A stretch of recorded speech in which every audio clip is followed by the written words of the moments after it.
Laptop. That's awesome. It went down right as I said. You might have to think. That's awesome. Hashtag nailed it. Hello? Hello? All right, we'll see. I think this is stream working this time. Didn't even go down. That's incredible. That was like perfect timing on clicks. Can you guys Yeah, we hear me got right? you. We're good. All right, we're good? We're good? Good. Are we good? We good. Can you hear like feedback or anything like that? No. Okay. So now that I've completely wasted my 7-minute intro, I really hope it was at least... well, it wouldn't have been recording any sound either. No. That is so unfortunate. Oh my goodness. It was the best day. I guess I'm gonna blaze through the intro then. I said a bunch of cool stuff and it was hilarious, and you guys totally missed out, and it's gonna be gone to the annals of time forever. Really quickly, what did I do? Hey, how's it going? Welcome back. My name's Catherine Robb. These are my friends. These are all my friends' names, and this is all the things that they do. And if you want to go to a different episode and listen to it, like I'll explain all that shit to you. Outside of that, how was your Thanksgiving? Oh, I had a good Thanksgiving. Everybody on the naughty list for Santa Claus? Yeah, I was on the naughty list, probably. Ha ha ha. Dirty joke. And we're back. How's it going, everybody? Real It's time. so nice to be back. Episode 11. The big 1-1. Thank you so much for struggling through the technical difficulties and whatnot. That was really embarrassing. It's always something. Jillian's Lucky Number, episode 11. Really happy to be back. We've been gone for about like 5 weeks now. So really excited to get back going. We just said that we were going to do a quick recap in case anybody missed out, in case you haven't really like trudged through the first 10 episodes. So I believe Cantharion, were you about to do us the duty there? The ultra quick, short version. We did stuff that was awesome. No. So we are on a quest. At one point, it's all about Church of Redemption, folks. If you haven't already, check out the D&D info page. Are you trying to like pick up like followers via which, the I intro? believe- Are you trying I to convert believe, people right now? I'm just trying to say less. I'm like, click links so I don't have to say it as much. So yeah, we went on the quest to rescue Jacob, the Heart of Tyr. Insanity has happened. We've potentially inadvertently started war. We're looking to resolve that maybe at some point. We're currently on a quest for the Church of Redemption to once again find out what's happened to Jacob. He's the Heart of Tyr. He's the one who's always getting into the craziness. Apparently, the Church of Redemption sees Jacob as the go-to guy for expeditions, but he gets in just a little over his head. So we're gonna hopefully go bail him out of that. Meanwhile, again, war is at the gates of Merisium. The armies of Maricor preparing to march. The war camps are all set, and it's very tense. The leader of Maricor, Mance, has requested an audience. We declined it. We're currently working with the group, who is of course known as the guys. Who are the main group? Who's the main group that we're? Which one? Boy, my notes are terrible today. I apologize. Are you talking about the Are you talking about the order, or The are you the order of the rupture. So the Order of the Rupture tried to negotiate with us. We found this really cool ring that has an ability to summon a hellhound of some sort. We don't know a lot about it, but they wanted more information about it, and I kind of withheld information because I wanted to talk to the church first, and they implied that it would be probably a good idea to cooperate with them. So we're hoping that maybe if we negotiate with them, one of these tasks, maybe they can go meet with Mance on our behalf. There's also a war happening to the south from Shadow's homeland in the desert lands, and they're being besieged right now. We do have a small troop led by Callista, the Wrath of Tyr, who is attempting to assist, but she's a little bit overzealous, so that's another potential place maybe we could send the Order if we can gain them as an ally. But right now, our primary focus is heading north to find Jake. Nice job, bud. Good job. Good little recap. So yeah, you basically nailed it. The big moment of last week was that you got to decide whether or not you would go north to help Jacob, the Heart of Tyr, with the distress call that was sent up north. Probably something similar to like some of the other stuff that's been going on inside the world. You opted not to go south with Callista, the Wrath of Tyr, to help Mesomercatus down in the desert lands, and you opted not to go west in order to have a parley with Mance. So I guess we're probably about ready to get going. So let me see if I can't get us on the right page here to sort of put us in the right mindset. Let's see. Scroll over here.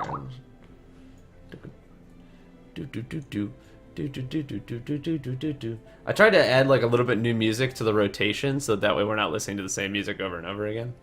I didn't even know we had music for like the first 4 weeks. Did you not? Have you just been listening to your own music the whole time? Well, because Skype like mutes everything else except for Skype. Oh, yeah, I use the music inside of Roll20. I just go to fun fact, if anybody's actually thinking about doing a Roll20, it's a healthy indoor plant. You have any? Oh yeah, my beautiful girlfriend has made like this awesome, like, we have basically like a forest inside of our home. And we actually watch TV, like we have a bunch of like plants all around our television. So we watch our TV like right there in a bunch of jungle of plants. We do need more plants. Fun fact, just in case you didn't know, Roll20 is pretty cool. You can do a whole bunch of stuff in it.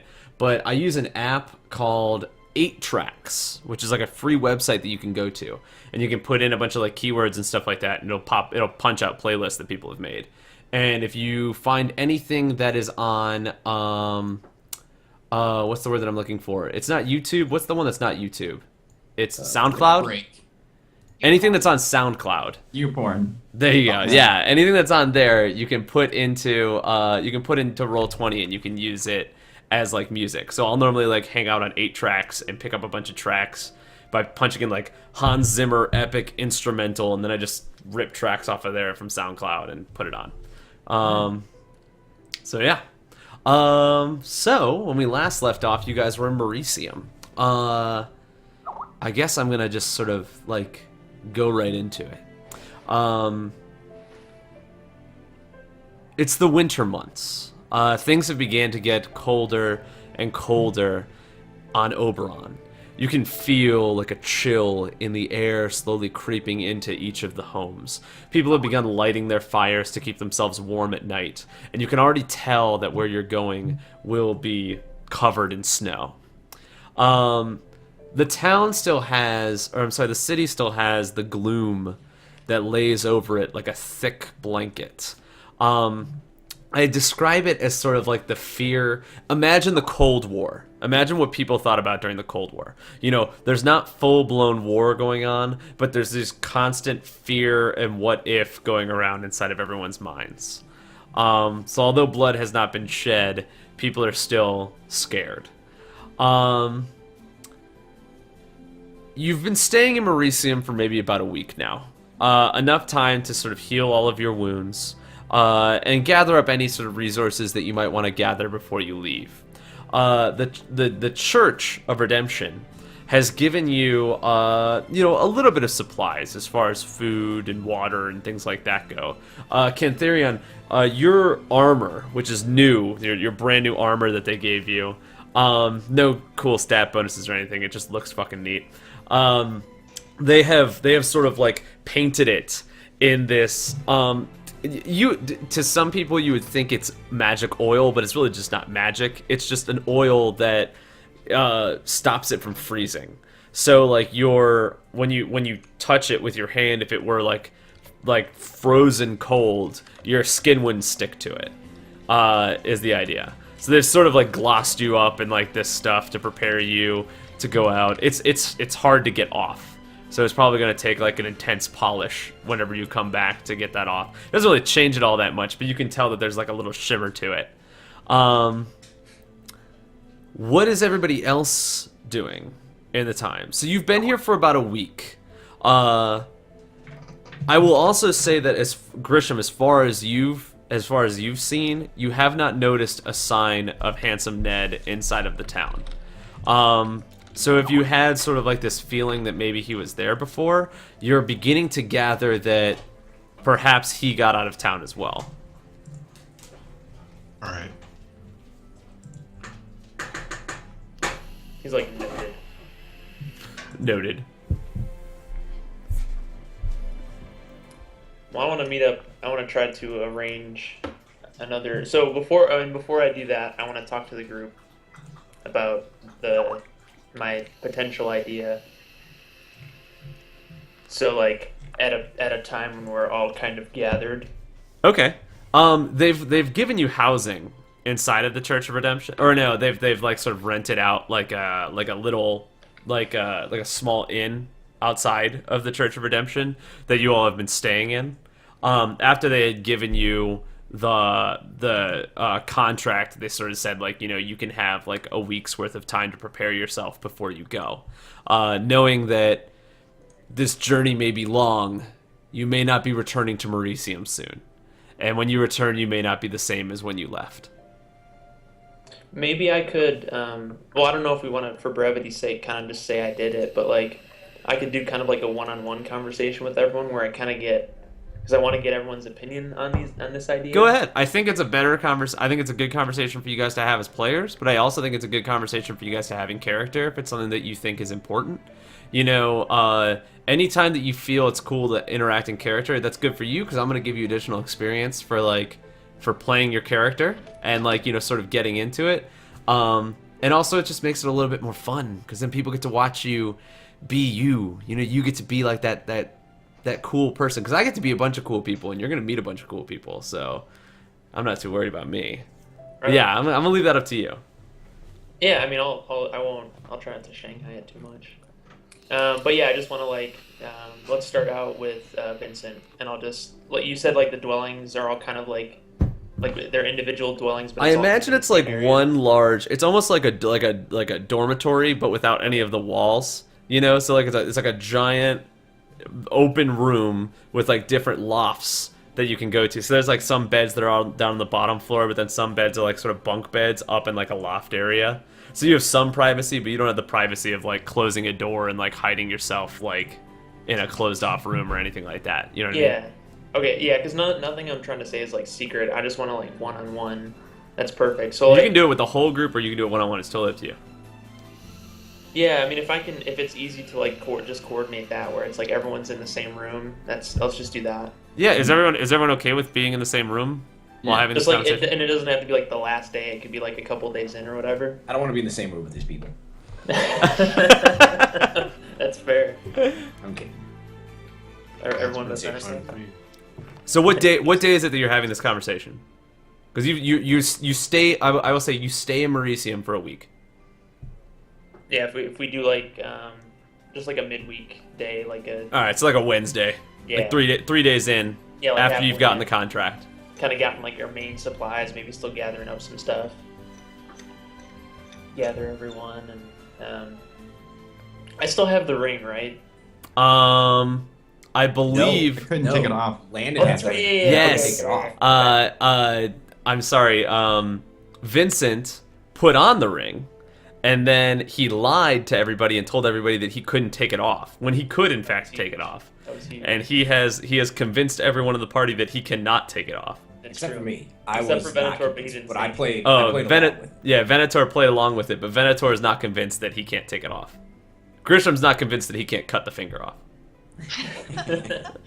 Yeah. Absolutely correct. All right, so with everyone gathered, I just kind of look around the room, and so Priscilla mentioned 3 potential tasks, and you know we all decided to head north, which I think is the right decision overall. However, we still have pressing business in 2 other directions, and the church would greatly benefit. I think the world would greatly benefit if we could send some aid in one of those other directions. We do not have a large abundance of allies, unfortunately.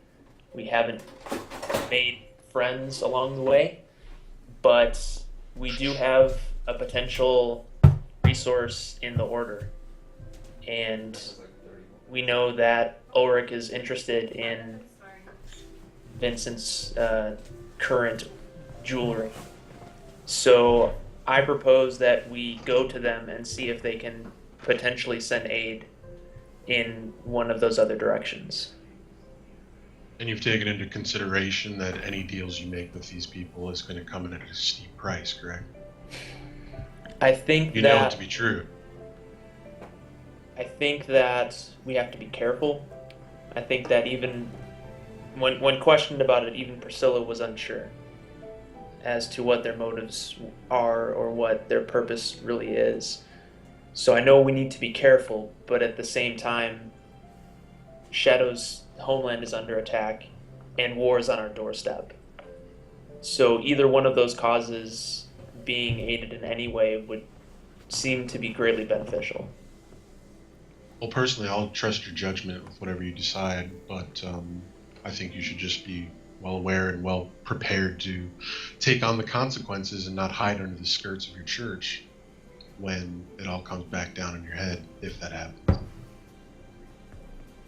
I just kind of smirk and look at Grisham and I say, I think if it's one thing that I don't do is hide. But I think I understand where you're going with this. And then I look around the room and say, what are the thoughts? Well, you've kept us alive, kind of, this long, so I'm going to trust you, whatever you choose. Okay.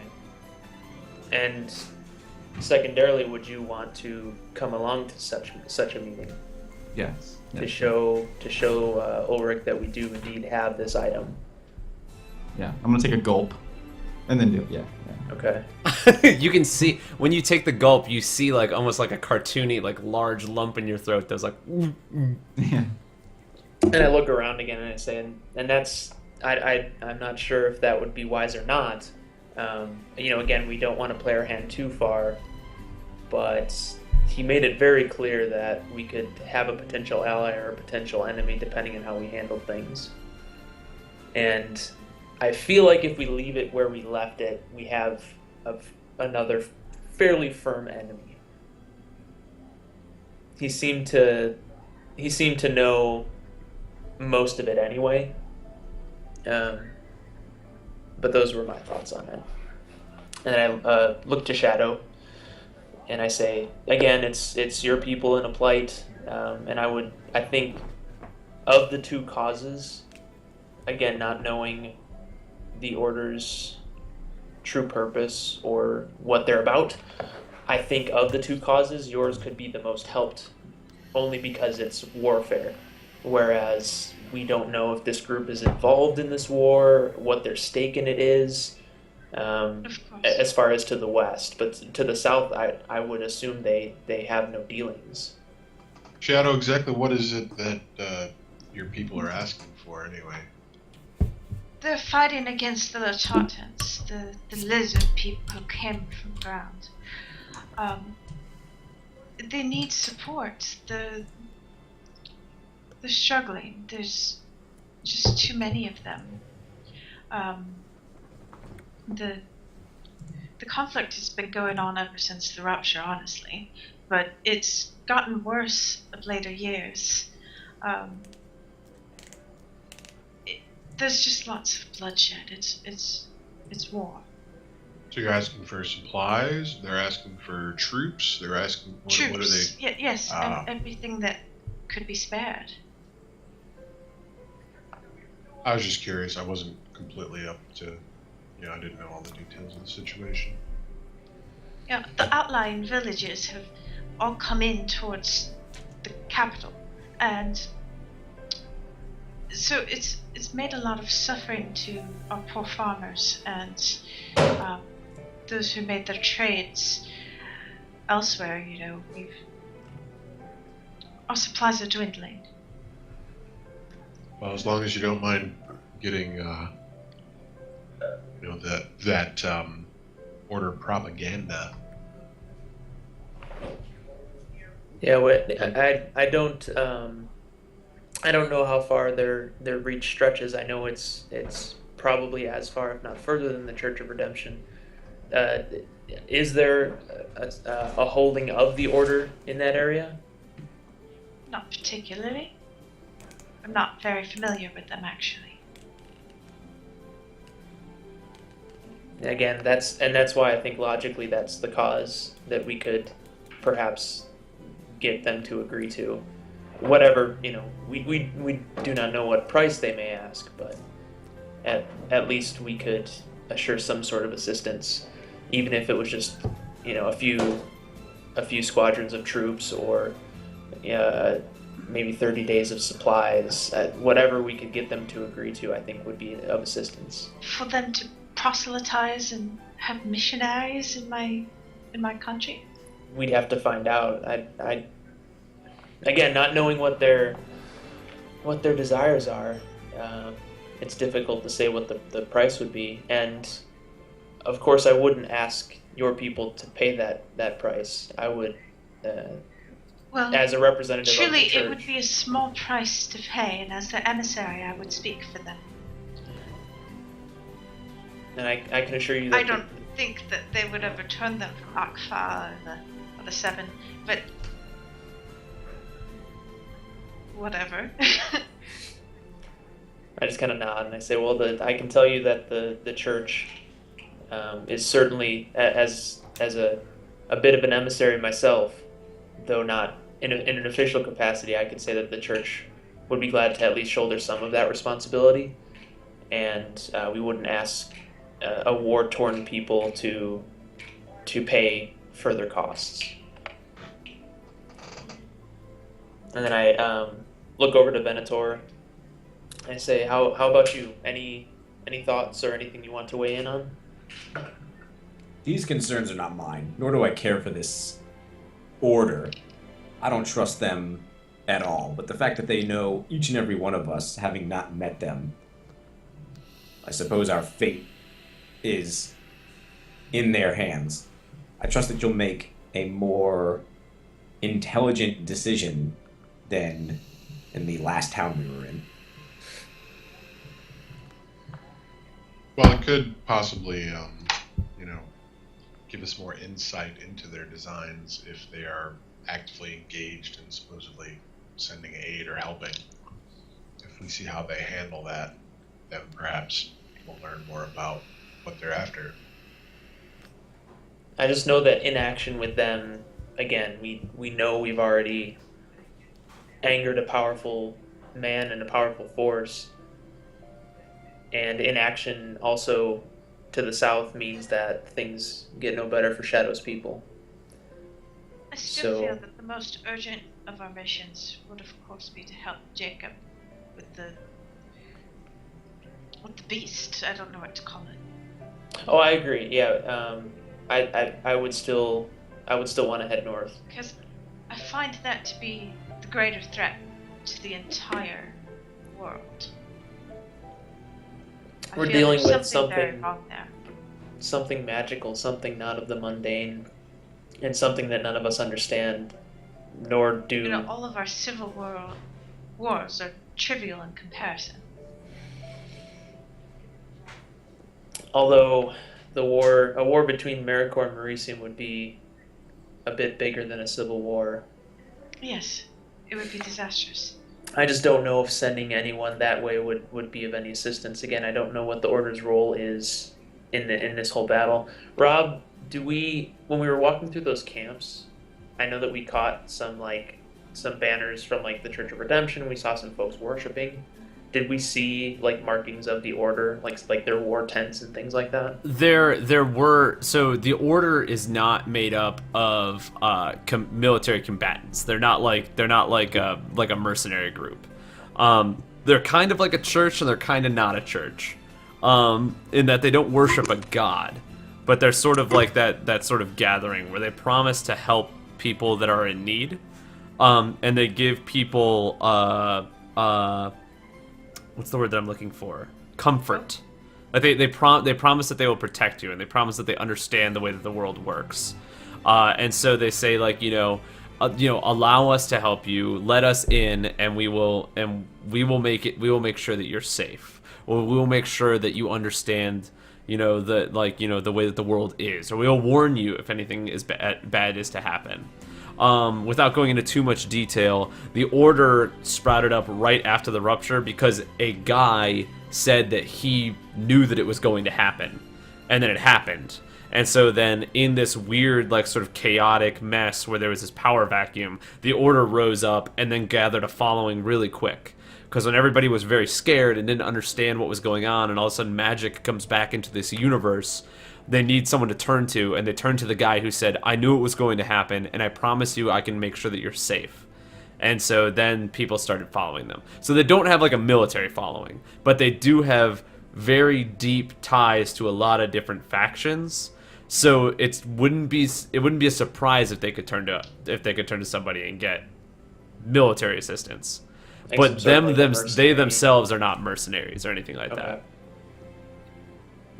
that. Okay, yeah, so again, that knowing what we do about the Order, we have no way to know, again, what their stake is in this conflict, but we can at least be fairly certain that they're not allied against Mesomaracus.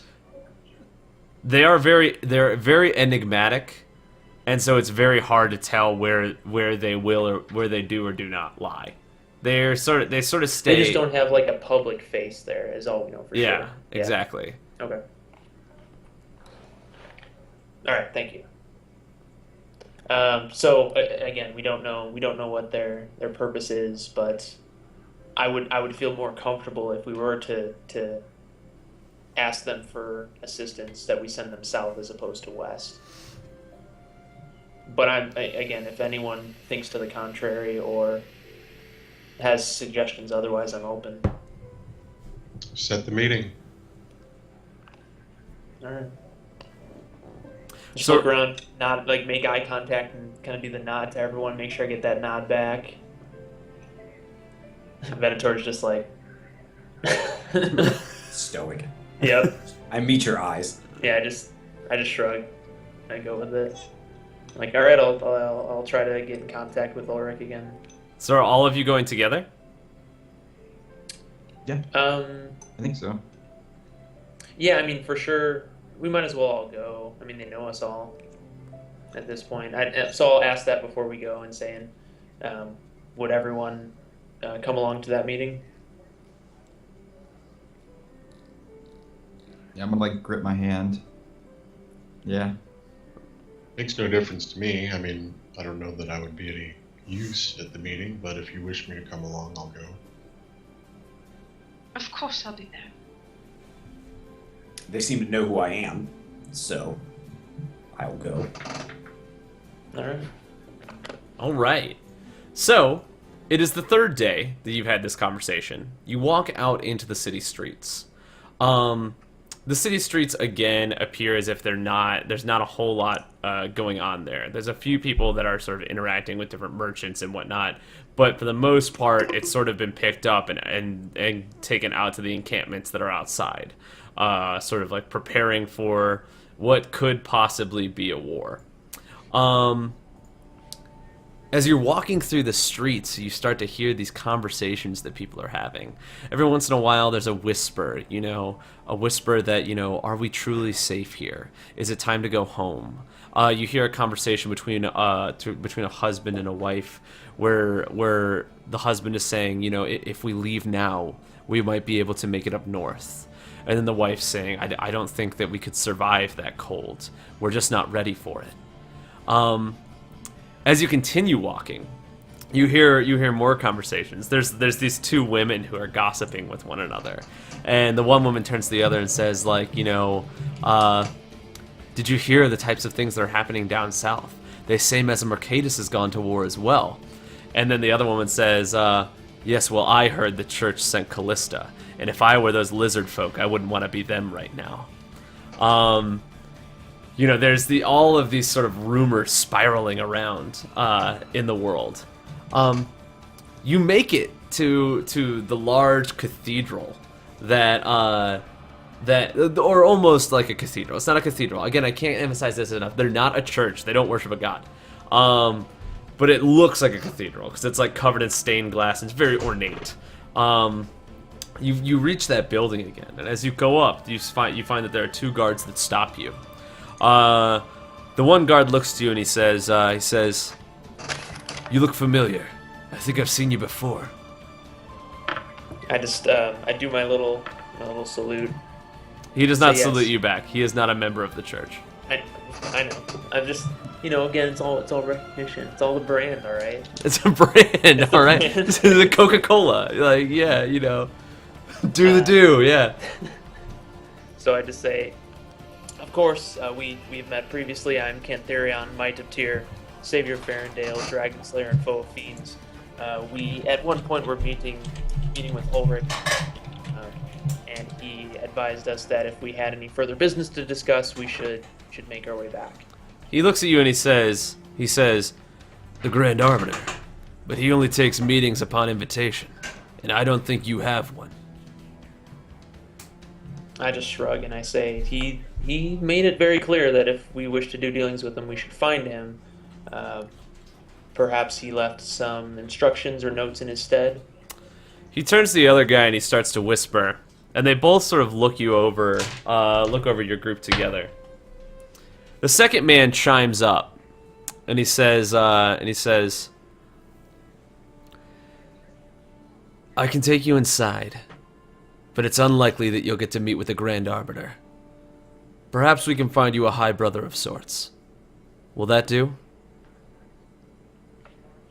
Rob, did I misread? Maybe again, my notes aren't. So, I believe, if I'm not mistaken, and my memory's a little fuzzy, I believe he said, if he wants to find you, he'll find you again. Oh, okay. Not if you want to find him, you can find him again. Gotcha. Yeah, I didn't write that part down. I might be wrong. I mean, how does everybody else remember it? Because I remember as Ulrich saying, I thought it was kind of like if you want to talk, you said like, how do I get to know you? And he goes, I'll find you. Yeah.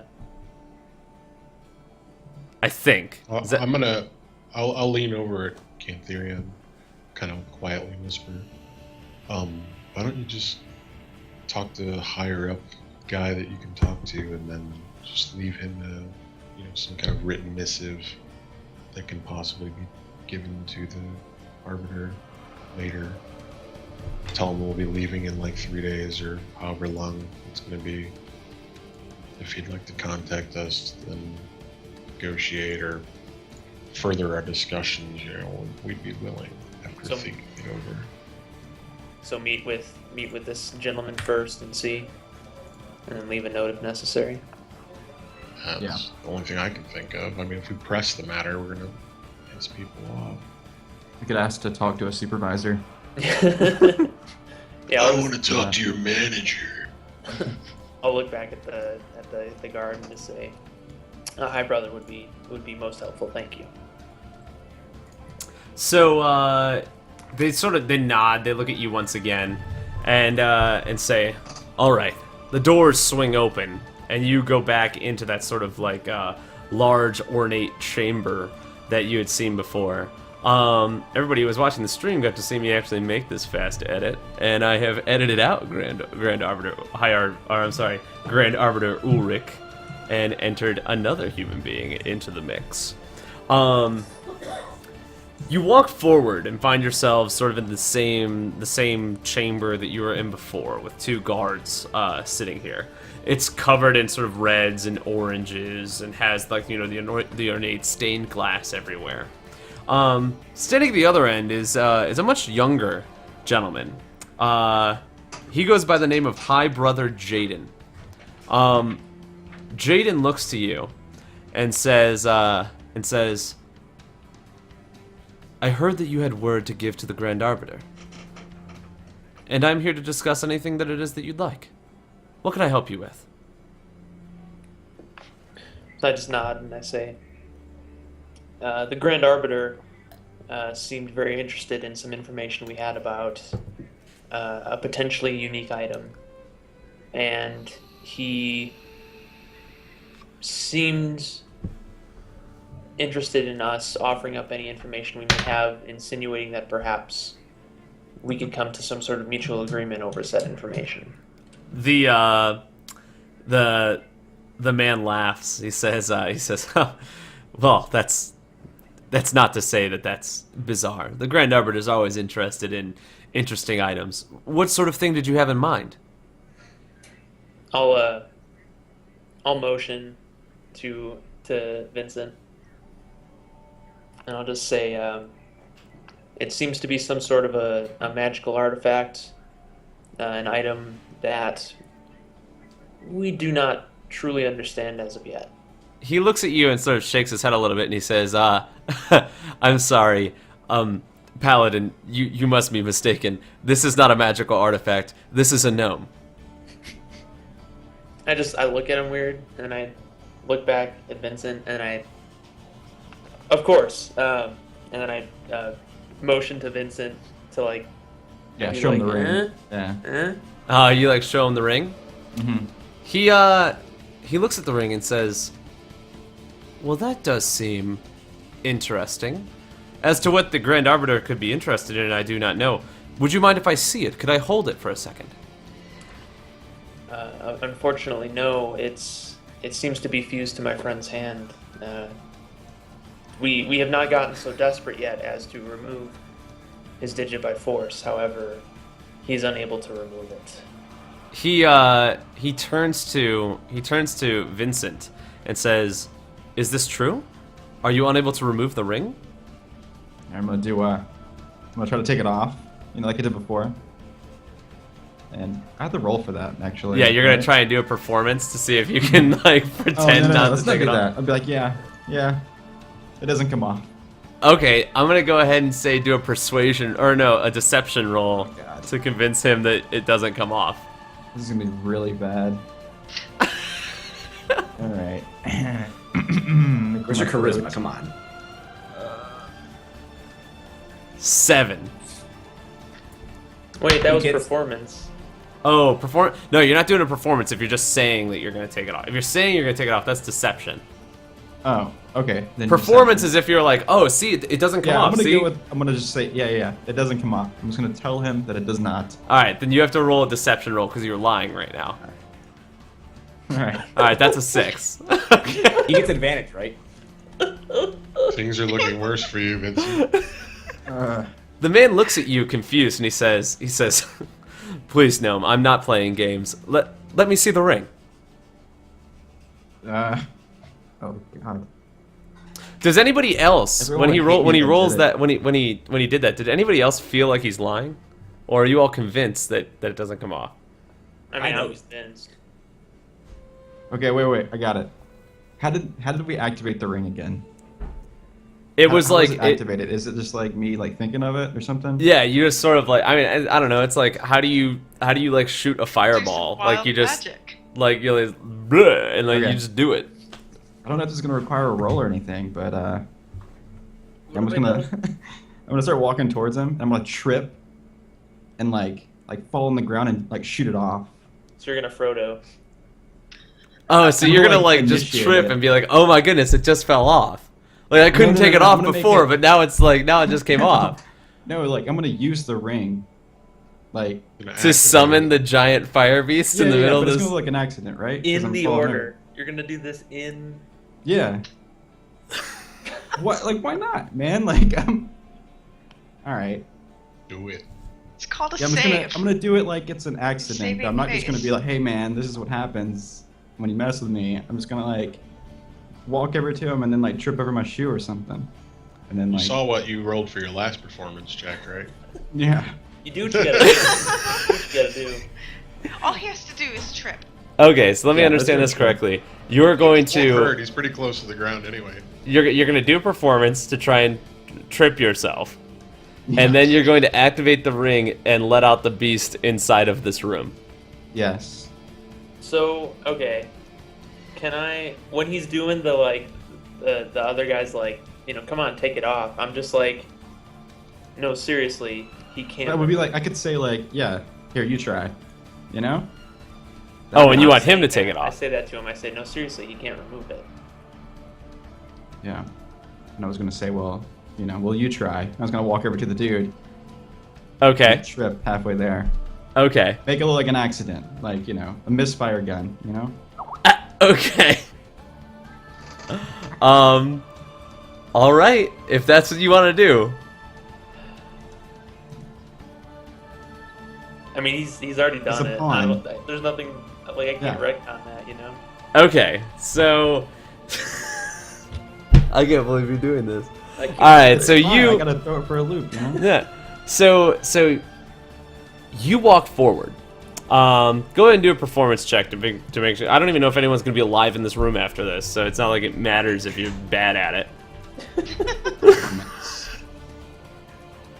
Alright, here we go. Trip This is a performance. distraction anyway. All right, so you walk forward, and while walking forward to present him the ring, you trip. It doesn't look very convincing when you trip, and people think that it's bizarre. And the guards sort of like reach for their weapons as you do it. As you trip, and I'm going to say this again, you want to activate the ring and summon the fire beast in this room. Yeah. Okay. Let me get the fire beast out. Oh my I god. wouldn't have done it if it was like an important character, guys. Okay? Oh my god. Alright? I would have Total- done it. Party kill. Oh my god. I mean, we've killed it once, sort of. And what better place to unleash the beast than in a I room mean, this is full of only day people that can 4, fight? right? So. Actually, what am I doing here? I have it here. Can I do a perception check? I'm gonna put this over here for now. I think that my trip will be forgotten. Like, they'll be, oh, he tripped, you know? Yeah, because people who are Before dead it's don't out. remember things. Yeah, exactly. All right, so you trip, and after you trip, you decide that you're going to summon this beast. Go ahead and do an animal handling check for me, please.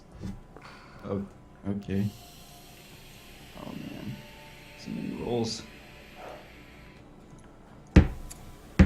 Dang, it's like all in the middle. You are very mediocre. Okay, I'm gonna give you the benefit of the doubt here. Um, Doesn't instantly kill us all, yeah! So Nice. you trip, and as you trip and you're falling forward, you feel that sort of energy like flow through your arm. And this is not like accidental, like you are choosing to do this. As this energy is sort of flowing through your arm, you fall on the ground and the ring activates. There's sort of this blinding light. And after the blinding light, this intense heat inside the room, and standing behind the two guards and High Brother Jaden is this enormous beast. As opposed to last time, where you felt like you had lost complete control of this animal, this time you feel a sort of like connection, like a sort of like bond to it. As it comes out, it screams with like, you know, it like roars with its sort of like, remember, it's a giant like dog, like covered, like, you know, covered in fire. As it comes out, it sort of opens its mouth and like sort of does its barky roar thing that it does, and you can feel the heat and the wind against your face. The guards, completely terrified, turn around and draw their weapons. One guard looks to you as if you have just, like, attacked them. Meanwhile, High Brother Jaden is absolutely terrified. What are you commanded to do? Okay, well, first off, when they say like command, right? Like, would they be able to, before I do anything, is anyone going to be able to tell that I can command it? I got time. Yeah. Alright, I'll set the timer on my phone. Hold on 1 second. Okay. I think it's. Well, Set me I a mean, timer I for can't 20 minutes. Speak for Rob, but I think it's a safe assumption that once you say something and it does something in response to you saying something, like we can make. I mean that's a reasonable connection. Probably. So it's not like telepathically like commanding this bird Oh, or I don't know. thing around. So I'm gonna say that immediately after it's summoned, High Brother Jaden is sort of like frozen in shock. The one guard grabs his weapon and readies it. He has like, you know, like a pole arm and like a shield. So he brings up the shield and the pole arm and looks at this beast and is like, like Jesus, like what am I going to do? The other guard immediately runs towards you and grabs you. So you are now grappled by this other guard, and he has a sword like that, like held up against like your chest, as if he's going to drive you through. Yeah, what do you do? I guess I got to give you a chance to do something. Yeah, like, but yeah, so I'm not yelling at this thing, right? I'm not sitting there saying like, kill him, kill him. I can just like, we have like a connection, like you said, right? Like I can Yeah. just telepathically command this thing around. Yeah. Like I could like take out the building if I wanted to. I'm not going to, but I'm gonna get him to try to eat this guard off me.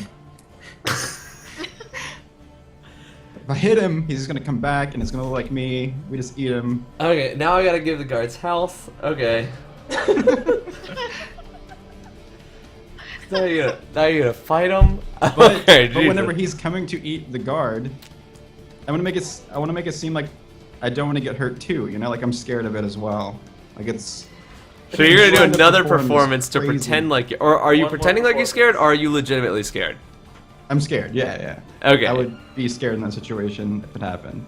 Okay, so you, terrified, tell it to eat the guard that's around you. Not verbally, but like mentally. Yeah. Okay, so when you do that, the beast sort of like jumps over the over like Jaden and like over onto the, you're on like a little catwalk area. It jumps over and it has like one hand like over the catwalk and the other one's like holding on to like, I mean it's huge, like enormous. So like I can't. This is fucking weird to put inside my head because never in a million years did I think that you were gonna do this in this room. But it's like a colossus, like from like Shadow of the Colossus kind of thing. This thing reaches forward and chomps at the guard. I'm gonna go ahead and make 2 attacks. One of them is going to hit. He does grapple the guard in his mouth, so he's able to grab the guard and pull the guard off of you. He does.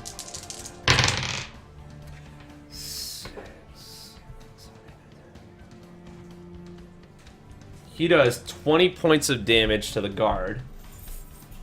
And is able to pull the guard off you, like, into his mouth and, like, pull the guard back. So now this one guard is, like, you know, I don't know, what, like, 10 feet off of the ground being held by this dog. I get... Are you guys going into combat? Like, are we rolling for initiative right now? So We should all be scared, right? I mean, I'll draw my Vincent, weapon. what did you do? I don't know. I don't know what happened. Do you have any control? No. None at all. I'm gonna say that High Brother Jaden immediately starts yelling out for more guards, for more reinforcements. Oh man. I- Yeah, I no wanna- control. I want to draw my sword and shield and shout at the beast.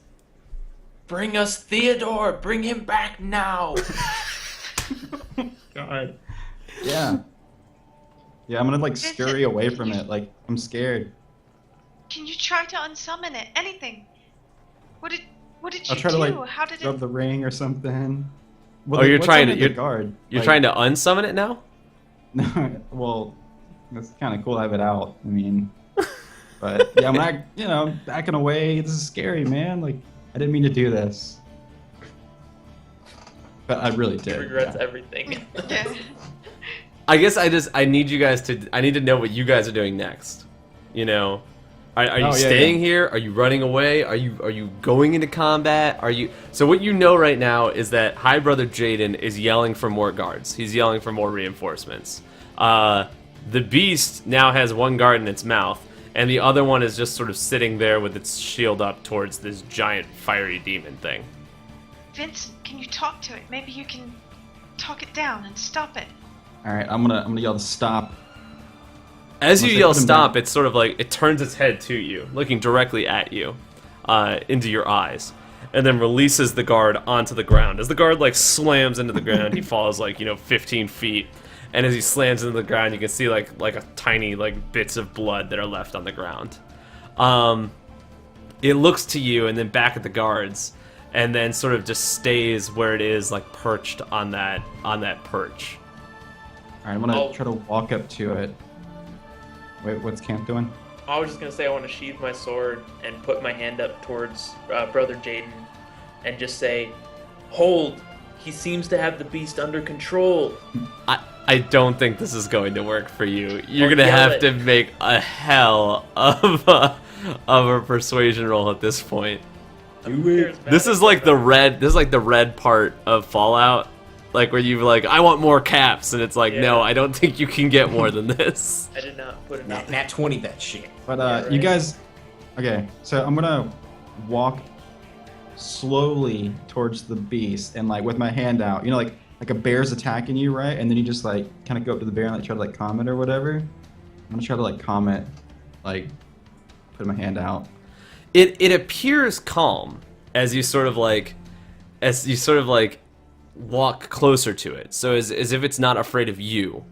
But it still has that look upon its face. It looks menacing, you know. Cantharion, as you say that, the guard turns to the beast, and a bit of the fear that's inside him, he turns to you, and you sound just convincing. I swear, I was like, you need to roll a 19 or higher. There's no way I'm gonna let you get away with this. As you say that, the guard sort of like sheaths his weapon and turns back to you, and he says, "Make it go away. Make it go away now." Oh, what's up, Purple Kid? Thanks so much for hanging out, man. We're so happy to be back. I'm gonna do a stream this week, hopefully a stream next week, and then maybe a Christmas stream over the Christmas holiday. Not sure, but we'll see what's up. All right, back to the game. You just summoned Ifrit in a friendly area. We're just burning as many bridges as we can. That's us, man. I have Second gone argument, out of man. my way Fuck. to present you with nice people that you can turn to later. I'm like, yeah, this brother and you've James done seems nothing actually but pretty cool. fight every one of them. Hey, you seem kind of cool. Go fuck Alright. yourself. He's yelling at us. He wants me to unsummon it. All right. Yeah, so still holding my hand up towards your brother Jaden, nodding at the guard. I look at Vincent and I say, I'm gonna look back. Yeah. It must stop. It must stop now. Like it's calm, and it's sitting in the room with us, right? Let's give a little Are you ear asking Rob? Yeah, that's what it's Yeah. doing, right? It's just, well, I mean, calmly. It's a giant I was gonna like, beast. I wanted to look back and get like, should I unsummon it or just leave him? Like, are we like in too deep at this point, or like? I think, I'm as far as unselfish. if you were in a pool, if we were using a pool analogy to decide which end of the pool that you're in the ocean right now. Okay. All right. I just look at Vincent and I say, we can still come back from this. Okay. Just take care of it. Oh God. Still like doing this to to brother Jaden. What's everybody else doing? What's their reaction Well, I'm to gonna this? run first? up and try to help the guard who's like nommed on. See if I can heal him a bit. As you get closer to High Brother Jaden, he backs away from you and hides behind one of the guards as you walk closer to that man. Or What's is a bit everybody of a else? coward. I pull out my sword and shield. He's like 28 years old. Like this is like his first job out of order college. How badly damaged is the guy? Actually, he's not. He's like an intern at this But point. he went to 7 years of order school. I mean, Yeah, it's a lot. don't they prepare him for this? Yeah, demons. Rob, how badly Giant damaged fire is he? beast. He's pretty. I mean, he took 20 points of damage. It's like half his health. Okay, I'm gonna do it In at, one hit. At level 2 then. So let me go ahead and cast this. And Yeah, where's Grisham at? 14. yeah, where is Grisham? 14. So you heal him Nobody 14 knows points of where Grisham damage. So is. he's back to this amount. So you do successfully heal him. You place your hands on him, and it sort of mends his wounds. He's still sort of beat up there. Are you trying to hide? Oh, I've been hiding. I was just You don't officially see rolling him. for it. Yeah. You heal him, and he's able to look at you, but he stays on the ground, afraid to get back up. His hands sort Get of up, reaching you must towards his get out blade. of here. I don't know if he's got full control of the beast. I don't know if he trusts you enough to acknowledge you right now. I mean, you did heal him, but you also summoned a giant fire demon inside his. Me? I mean, you did it, but see, in his eyes, you as a collective did it. Like this was a plan. This is like a planned thing, like a giant like fucking coup. I'm trying to give off the illusion that this ring is trying to like protect me in a way, you know? Like it doesn't like I don't want it to leave. You have successfully I'm, like, given off addicted the to it. illusion that you are in control of it. You have not convinced these people that you are good people right now. Okay. Damn. I'm gonna regret unsummoning it. Okay, yeah. I'll give it a pat, and then I'll unsummon it. As you pat it and choose to unsummon it, it sort of like lets out its roar and then like sort of flies into the air in that sort of spiral of like, you know, that sort of like flaming tornado, and then sort of enters back into your hand, back into like your hand. You feel your hand like glowing with that power as it slowly goes away and then back into the ring. The beast is gone, but now you find yourself with like, I don't know, I put 6 guards here. I think that's probably enough. So you find yourself with like more guards, and this is not everyone who's in the establishment. But these guards sort of come in here, all of their weapons drawn. And they say, so Jaden, who is terrified, at the same time has a look of fascination in his eye. He doesn't understand what he saw, but he could explain what he saw. The guards sort of look at you, their weapons trained, and they say, the main guard, the one who was talking to you before, says, "You will leave now. You will leave now, and you will never return." And still holding my hand up, I'll look straight at Brother Jaden and just say, perhaps you could still let Ulrich know that we have something for him. And then I'll just kind of nod and start walking out. I thought for sure that we would get to talk to him after that. Man. It's interesting. It's an interesting mind that you have there, Landon. Going into a complete stranger's house and then pulling out a gun and saying, "Hey, check out! I got control of it. Like it's cool. Like That's my job. What like, I can do this. Like it won't hurt anybody unless I tell it to. See?" And then you shoot somebody. But he shot him in the leg, you know. Yeah, I mean, he's good. And then I healed him. So yeah, you shot him, and then she's like, "No, I got bandages. It's cool. Yeah, like we're good. we'll wrap Just this go up. right You'll be through, fine." No arteries. You say that, and you begin to walk away. Does everybody leave with you, or is anybody staying? I sheath my weapon in my shield, and I kind of like back away, but I'm still looking at the guards. Okay. I'm gonna grab Vincent's free hand and start dragging him away as I go. It's not Not difficult. letting He's him not. be He's hurt. not heavy. Yeah. Yeah. Don't weigh that much. Like pick me up like a baby or something. By the leg. And yeah, I just look around, and since I don't see Grisham, I'm just like, Grisham, if you're here, we're leaving now. Grisham is like already. He's like he left. He got on the caravan. Is like, nope, fuck it. Friends aren't coming. I'm gonna go find Jacob all by myself. See you guys later. Yeah, I was first out the door. I thought for sure. Yeah. And then I guess, we'll just go about our business. As you all leave the sort of large citadel area, you hear like the doors slam behind you, and then like a series of locks go into place. There's like 20 locks that are like, it's like there's like sliding lock, and then you hear like a big ass chain lock, and then you hear like the equivalent of like, you know, Dungeons and Dragons like fucking nail guns like fucking nailing in, you know, boards and shit. And then like the Dungeons and Dragons car alarm. Boop, boop. I'm gonna like pop out of stealth next to Cantherion and just be like, so, like I said, gotta be ready for the consequences. Hey. I just shrug and I say, on the plus side, we don't have to worry about what'll happen if we send them south or to the west. Why do I keep on putting up with all of your bullshit? And I clasp you on the shoulder and I say, Venator, you're one of us now. It's our bullshit. And then just keep going.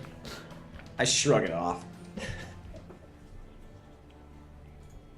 I'm about to Brave learn to tie my adventure. shoes. No better place than with us, apparently. So day 3, at the end of day 3, you did. Let me take a pause from this for a second and talk to my viewers and say that this is a living example that that your players could literally do anything and you have no idea that they would end up pulling that shit. There's no way in a million years I thought that this was going to be the solution to this puzzle. I still don't know if we would call it a solution. But this shit's going down. You know, I got it written down. This shit fucking happened. Okay. So you find yourselves in the sort of town square. You've now been locked out of the citadel of the Order.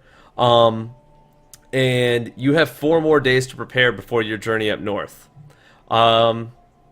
At this point, you know that you probably can't turn to the Order. Anytime that you walk past the building, the guards are giving you a look that you can't get anywhere near that building right now. Almost like you're a terrorist. They're looking at you like you're a terrorist. If D&D had, like, ISIS, they think that Landon is, like, you know... Awesome. Nah, it's not what I was going to use, but okay. No, I mean, like, awesome, like, that's great. You know, like, perfect. Like, I didn't mean, like, that I'm awesome. famous, infamous, like, yeah. Digging that hole. So yeah, what do you do? Cantherian, were they really the only hope my people had? We can meet with Priscilla again and see if she has any fresh ideas. But we haven't really had any dealings with anyone else, and at this point, the only contacts I have are through them. Well, perhaps we can take care of our business to the north fast enough to render aid south as well, depending on what goes on with this war. I'm afraid that by the time we get back, war will be at a doorstep. Yes, we're going all the way to the north. There's no way we would be able to aid Jacob with whatever and return back down to the desert in time. So yeah, I want to meet with Priscilla again. Okay. My last hope. This is interesting. Got nothing. I got nothing. This is not Hey, the man, order it's that more these, fun. not the order that these scenes were in, because this is not the order of things that I thought that you guys would do today. Where the fuck is Priscilla's chamber on here?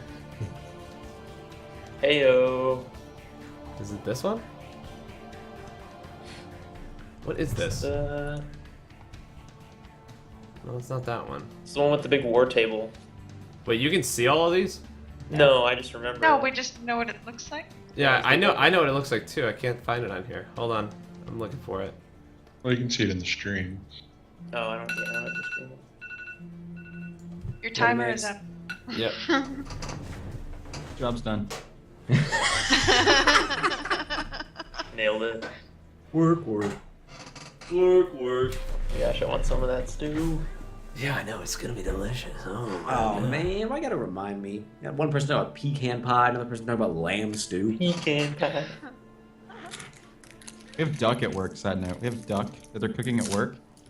Never had duck, but I'm going to pretty soon. Oh, here it is.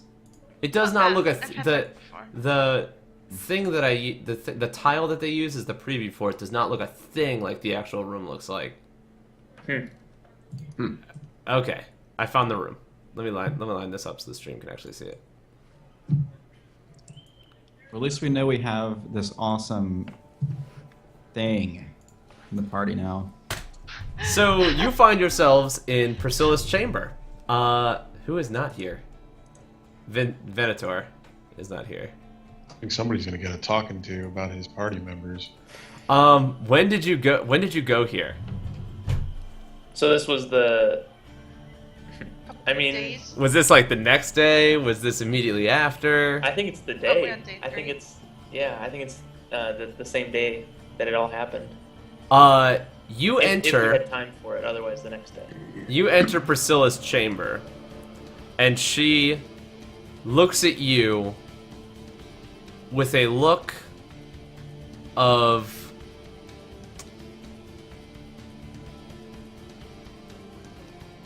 how do you describe confusion mixed with slightly upset? Like you don't know if you should be upset because you don't understand something, but you're confused. I'd say that player token describes it pretty well. Okay. Yeah, her player token is exactly the look that she gives you. Oh, jeez. I'm jeez. like barely, like I'm doing like the sheepish, like the not quite And looking up, but just like making So sure she I'm did not gonna resting fall bitch over. face at him? She looks at you and she says, Cantharion, Tyr works in mysterious ways, but I think your friend may work in more mysterious ways.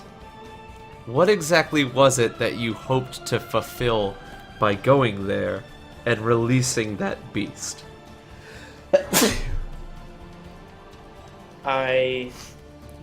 That wasn't the plan. And what was the plan, pray tell? I knew that the tasks that you advised us of were all equally important, and I was hoping that if we gave them more information about this artifact, that they would lend aid towards one of those tasks. So in order to get your assistance, you were willing to assault someone? You were going to Not our strong arm them into doing your bidding? It was an accident. I just Priscilla look looks at you, Yeah, we not both with looked at not the with same normal time. human eyes, but with her special eyes, and was like with a look that says, "I know for a fact that wasn't a goddamn accident." And I just look at Vincent as well, and I'm just like, don't, not right now, don't.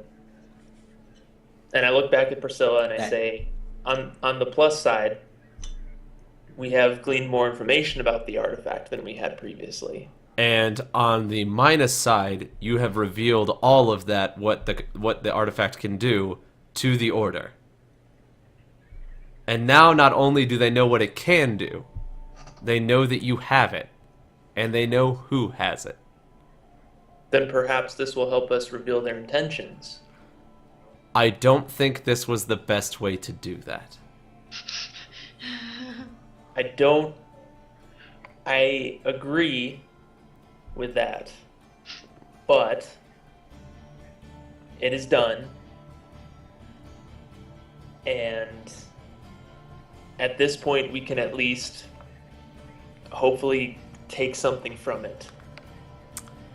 She sighs and turns away from you and says, "You have 3 more days. I pray that you can put this behind you and succeed at your mission."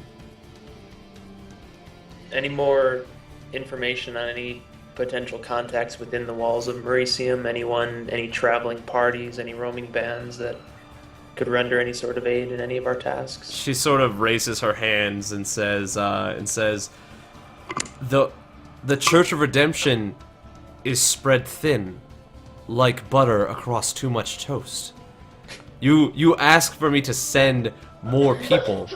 Callista has already been sent down south. There's no one more that we can give. Jacob is to the north. Our brothers are asked to go to war. There's nothing more that I can give. I'm sorry, Cantharion.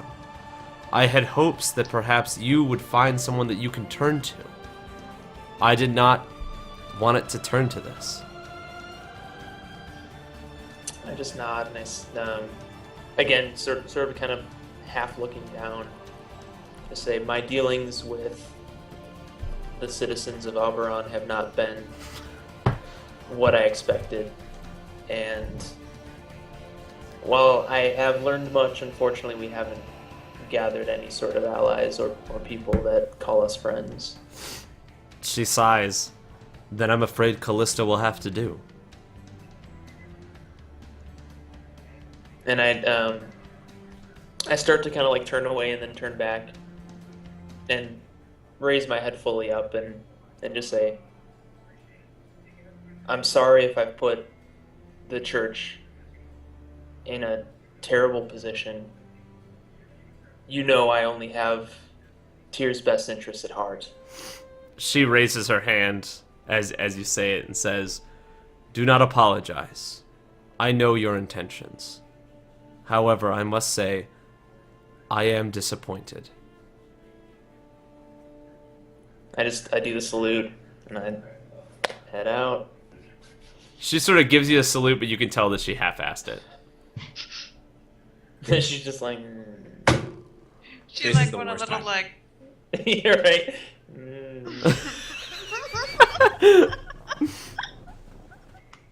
She leaves the chambers and goes like into the back room and leaves the five of you alone inside of the chamber with like the sort of the Oberon world map. I'm gonna head to the inn. I'm gonna go to a Fletcher. I'm gonna follow after Cantharian and try to pull him aside in conversation. Okay. I would suggest perhaps the next time we have an important meeting that Vincent not to be included in that meeting.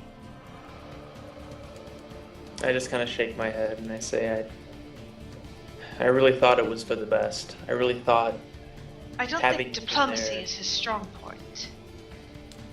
He does have a strong point though. It tends to be blowing things it's up. really strong, guys. Really strong, like that big. I mean, But I nod and I say, this is probably the wisest thing that has been said amongst us. I in a don't good- know if he's a loose cannon, if you will. He attacked that old woman before. And now, this. I just don't know what to make of it. I just nod and say, I know we can trust him, but at the same time, I know we all have, as you say, our strengths and weaknesses. I think he might enjoy the power too much. And I get a little closer and like try to be subtle, and I'm like, do you think we need to watch him? Without a doubt. Vincent, what do you do? I take it that I'm not even close to that conversation. No, you're. I would gather that you're probably not. It's gonna go to the inn as well, which is weird. Hopefully drown my sorrows. Okay. Okay. That was my plan. I thought that was good. Grisham, what are you doing? How many days? We have like 3 more days. You have until we three. You have travel? 3 more days to prepare before you go up north. I'm just going. If everybody else is going to the tavern, I'm just going to kind of go around the marketplace and work on my provisions and stuff for the trip. Okay. Gathering, like rations and refilling my pack of things that I used up before on the previous trip. I don't want to run out of food and have to deal with people eating horses and stuff again. Yeah, I can certainly understand that. So you sort gathering of winter clothing and stuff like that for the cold climate. Grisham. Got I this mean, horse hide. they gave you like some winter clothing, but like they didn't have like a lot of the best stuff to give. If you wanted to purchase like clothing for yourself, you most certainly could. You guys go to the tavern. I'm gonna go to you last. Cantharion and Jillian just had this conversation, so let's go ahead and go to Venator. Venator, you said you wanted to go to the Fletcher. Yeah, I kind of go around browsing shops and see that they're spread thin from the war on like provisions, and I see that I can't get any clothes. So I'm gonna try and get just some food for the trip, and then more specifically, I need arrows for Okay. my longbow. So you are able to find a Fletcher who can sell you arrows. It's like I think it's like 10 arrows for like a gold per gold piece. So if you wanted to purchase some arrows, you could purchase some arrows, and then as always, you can purchase like provisions. Like it's like you get like 3 rations or like 3 to 5 rations for a piece of gold. You can get Those like rations, higher is that- quality stuff if you want to get higher quality stuff that tastes a little bit better. Is that those 3 to 5 rations? Is that like a ration? Is that a day's worth, or is that a meal's worth? That is like how what's a ration? Ration is a 12 hours worth. Yeah, I want to say it's a day, but Yeah. I don't think it's covered in the PHP. I don't think it's covered in the thing. I imagine it would be a meal's worth, but let's say a day's worth. It's just easier to keep track of. Okay, so I'll get like 20 arrows and I don't know. I guess like 3. So I guess like 9-10 days worth of rations. Okay, probably a good idea. You're gonna be on the road for a while, but you don't. I'm not gonna tell you, until you get there. Yeah, it's like meals per day. It's like squalid meals are like 3 copper a day, and then like comfortable meals, like they do it the same way that they do the inn system, except the costs separate, obviously. Like a chunk of meat would be 3 silver, but like modest rations or comfortable rations for a day would be like 3 to 5 silver. Yeah, we'll go with like silver, whatever. I'm just using gold. I hate currency in D&D. It's so fucking Do whatever. I think I like the gold. The Ridiculous. gold day. Yeah, I'll just do that. Yeah, that's fine. Yeah. So I gather those, and I guess I mosey my way back to the inn. All right, Grisham, what is it that you are shopping for? I want to get a wagon. You want to get a wagon? I want to get a wagon, a cart, basically, to pull behind the horse. Oh, like a hand cart, or like a. Okay, so you're gonna latch it to your horse. Yeah, I want to be able to pull a wagon with supplies. I mean, we're going all the way up north. I don't want to have to be able to I don't want to have to stop Okay. and hunt for food and things. I want to actually be well provisioned this time, even if I have to pay for it out of pocket. You find a carpenter, who says that he believes that he could construct you a wagon.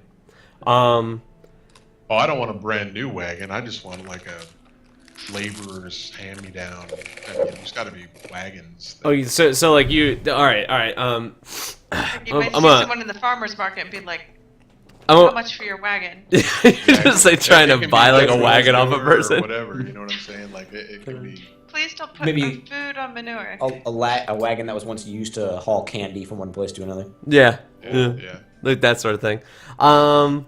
So you. a wagon full of pecan pies. Who are you? Who do you want to purchase this wagon from? Are you trying to purchase this from a shop? Or are you trying to purchase this from a person? I'm probably gonna go. Like probably wander through like the. Is there like a warehouse district or something in town, or like? There's probably like there's a warehouse district. There's like a fishing district. There's like like a merchants district. It's like a trades I'm district. looking for like a cheap fixer upper, like maybe it's got some little bit broken down that I can then take to the carpenter and have him fix it instead of build one from scratch. That sounds good. Okay. So you go towards like the warehouse district where there appears to be like a lot of people who are moving like heavy boxes that have been coming into Mauritium, like large crates off of enormous wagons that are being pulled by like a bunch of crazy exotic creatures and shit. Like there's like people there that you can clearly tell were from like the southern desert lands, and they have fucking like elephants who are like pulling these giant fucking or not really elephants, but whatever Mesomercatus has that's like similar to an elephant. And they're like pulling like these enormous fucking wagons and shit. There's a man there who has like an old like beat to shit wagon that's being pulled behind a donkey. And the old man is sort of like unloading. Let's just say he has radishes. He's selling radishes. He's like an old timey farmer, and presumably, if you wanted to buy a wagon, you could purchase the wagon off of him. This is the only one that looks like it could be brought in. The warehouse district in Mauritium is like, it's a big capital city, so a lot of shit's coming in at the same time. I imagine like the equivalent of like giant freighters bringing in like, you know, what do you call those things that people smuggle drugs in? Giant steel containers or whatever. Anuses. Yeah. Yeah. So there's like few people there, but he has like an old busted up wagon that you think that you probably could get off of him. What's he doing? Is he like he's just selling radishes out of it, or He's sort of a like street vendor or what? he's got like a kid that he hired that's sort of like stuffing these radishes into these burlap sacks and like running them to the trades district as he sits here to sort of like guard the rest of his goods. But at this point they've almost unloaded everything that's on there. And he's like kicking the tires, realizing that it might not make it back home. Problems with your wagon, friend? He says, "Oh, you mean old Squeaky here? Oh no, it's gone pretty far, pretty long there, and you know, she just didn't quite make the trip this time. I'm afraid that she might not make it all the way back to Dungshire." Well, I'm in the market for an old wagon. Would you be interested in parting with it for some coin?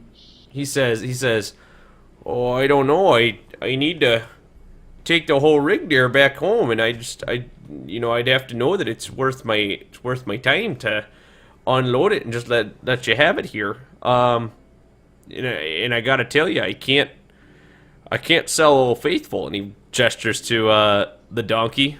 And as he gestures to the donkey like looks at you and he haws. I'll give you 60 gold for the wagon and 2 sacks of radishes. His jaw sort of drops. He's like, 60 gold. Like he's never seen like 60 gold in his life. This man sells radishes for like coppers on the dollar. So he said, you know, he does a very bad performance of pretending like he's you know, like a big professional man, and he does like, you know, big time business like that. He goes, "Oh, you drive a hard bargain there, mate, but you know, I think I can take your deal. You know, strong arm me like that." All right, well, I'll wait till you finish unloading it. Just leave 2 bags of radishes for me. How big is a bag of radish? It's pretty big. I mean, imagine like a pillowcase. Okay, that's what I was thinking. So you got 2 pillowcases full of radishes, and I imagine they're like big radishes, like they're fucking the size of like onions. Like these things are. Is that a radish? Am I even thinking That's of a a radish? turnip. Am I thinking of a turnip? He's a turnip salesman then. He's selling turnips. Well, I got 2 bags of turnips. I'm already envisioning us starving to death in some winter cave eating nothing but turnips for a week. It's gonna be fantastic. So he leaves like Because I 2. planned ahead. He leaves like 2 burlap sacks full of turnips in the wagon, and then sort of, you know, unhinges the donkey and like Hold on before you. Could I get you to take the wagon over to the carpenter, the closest one, for me? I'll walk with you.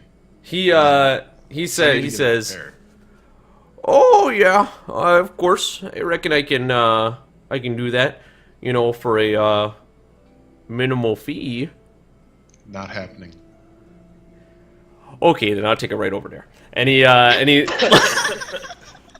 he sort of like leads the donkey like through the pathway, and you can see the wagons like, you know, it like wheels and then like wheels and then and like falls down. But he makes it all the way to the carpenter, and when he finally makes it to the carpenter, he's like, "Is there anything else I can help you out with, stranger?" No, that's it. Thank you. He says, "Oh no, thank you," and then unhinges the donkey and leads the donkey away. Go ahead and make a perception check for me, please.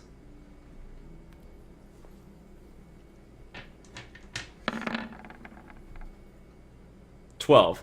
You don't notice him say this, but as he gets like, you know, 40, 50 feet away from you, he's like, "Sucker," and then like keeps on walking all the way to the gates to make it back to Dungshire. He feels like he swindled you out of a wagon. So how much would Yeah, a that's wagon, a new wagon cost? That's what I was wondering. Yeah. I don't know, but he bought a busted wagon for 60 gold. Can't take it with you. Yeah, It's worse yeah. for me.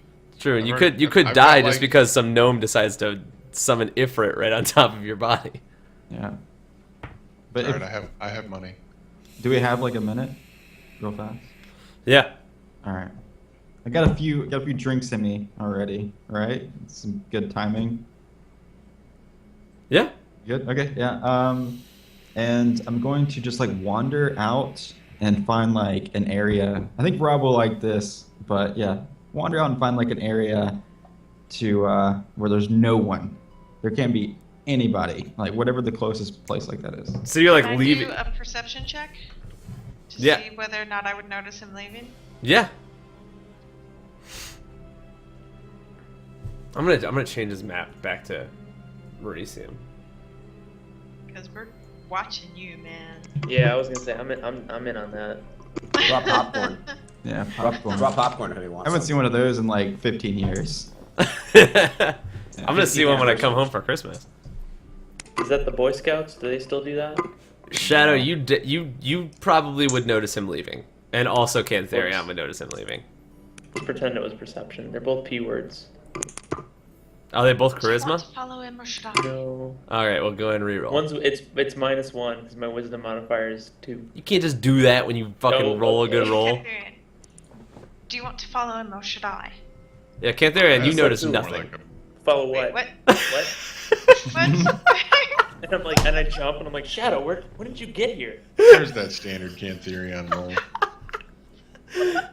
What is happening? Dude, where the fuck? Where are my Where are pants? all you people? It's Where like am I? nursing like a tankard, you know. I'm just like staring in it, and then I'm like, what? Who are? What? I'm And I going to follow follow the him. gnome. You Oh, stay follow here who? and continue drinking or whatever. Follow? Who are we following? And I put it down. Vincent. Vincent was here. He's leaving. Do I? And I'm How like, much oh. have you had to drink? And I like look at the tankard, it's just like not even half empty, and I'm just like, and I just put it down and I like straighten up my armor and I'm like, let's go, and I just like start walking after him. Try not to make it obvious Oh, that right. we're following him. Okay. And then I stop, and like I Go look around. You're stealthy like before. You were great. Okay. Yeah. And so I'm like, He just told you to steal third. Yeah. But yeah, I had a few drinks, so I wouldn't notice them at all. I'm not even gonna try that. I Okay. don't think they would follow me. All right, so just still want to again. find like a field, you know, no buildings, Let's no just nothing. use this field for example. All right. Looks familiar.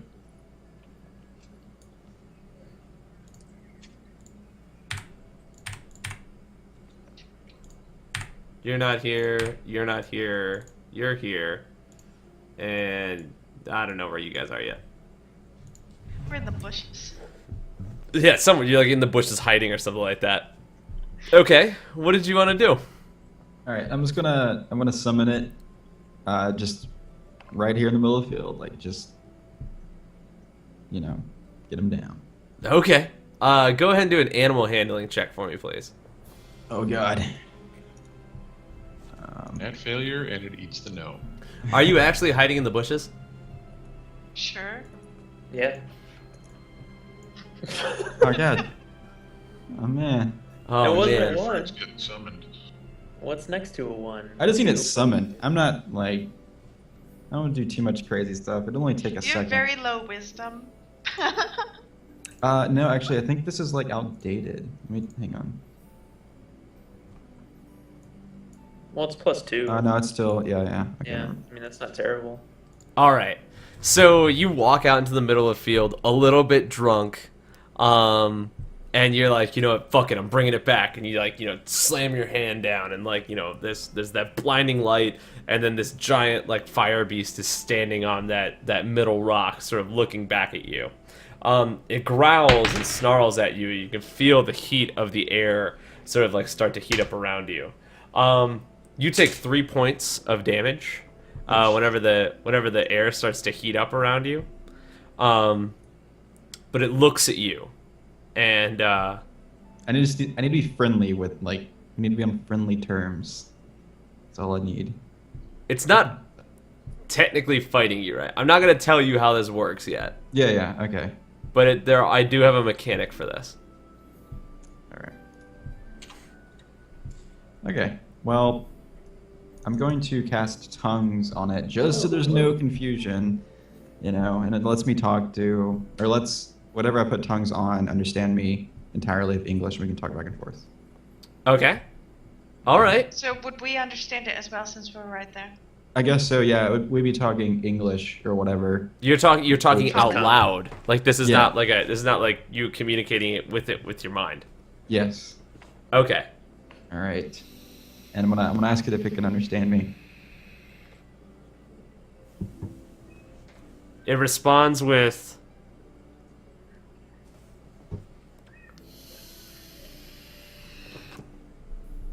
Yes, I can understand you. I just want to know if there are more of you.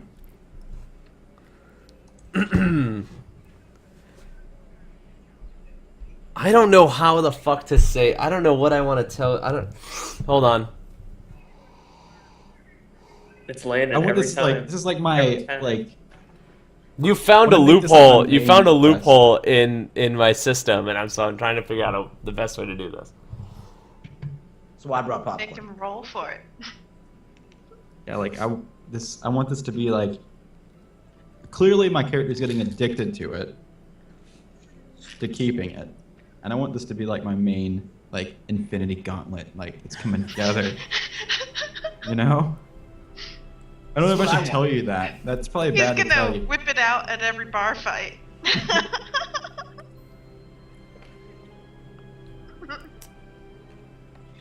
I probably should tell you that because it is The creature looks to you and he says,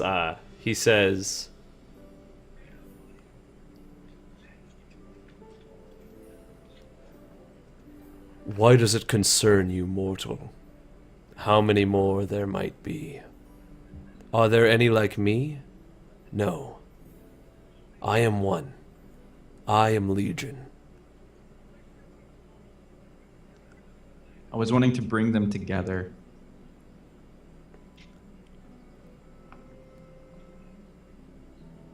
The creature sort of like turns its head and like leans forward. When it's speaking to you, its mouth is not moving. So although you hear a voice vocally, I guess, so that way Cantharion and Shadow can hear it as well. But it is not speaking. Its mouth is not moving as it speaks with you. It leans forward and says, "And my hope is that you can." Any clue as to where I can find, I guess, the rest? It rears back its head and sort of like sniffs at the air, and he says, I'm sorry, not he, it. It says, "I trust you will find my brothers and sisters soon. And for my hope, and for my sake, I do hope so."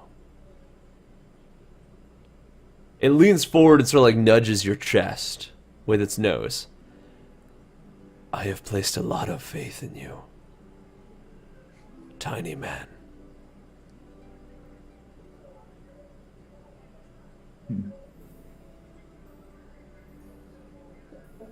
Dang, I don't know what to say to him now. I get that a lot.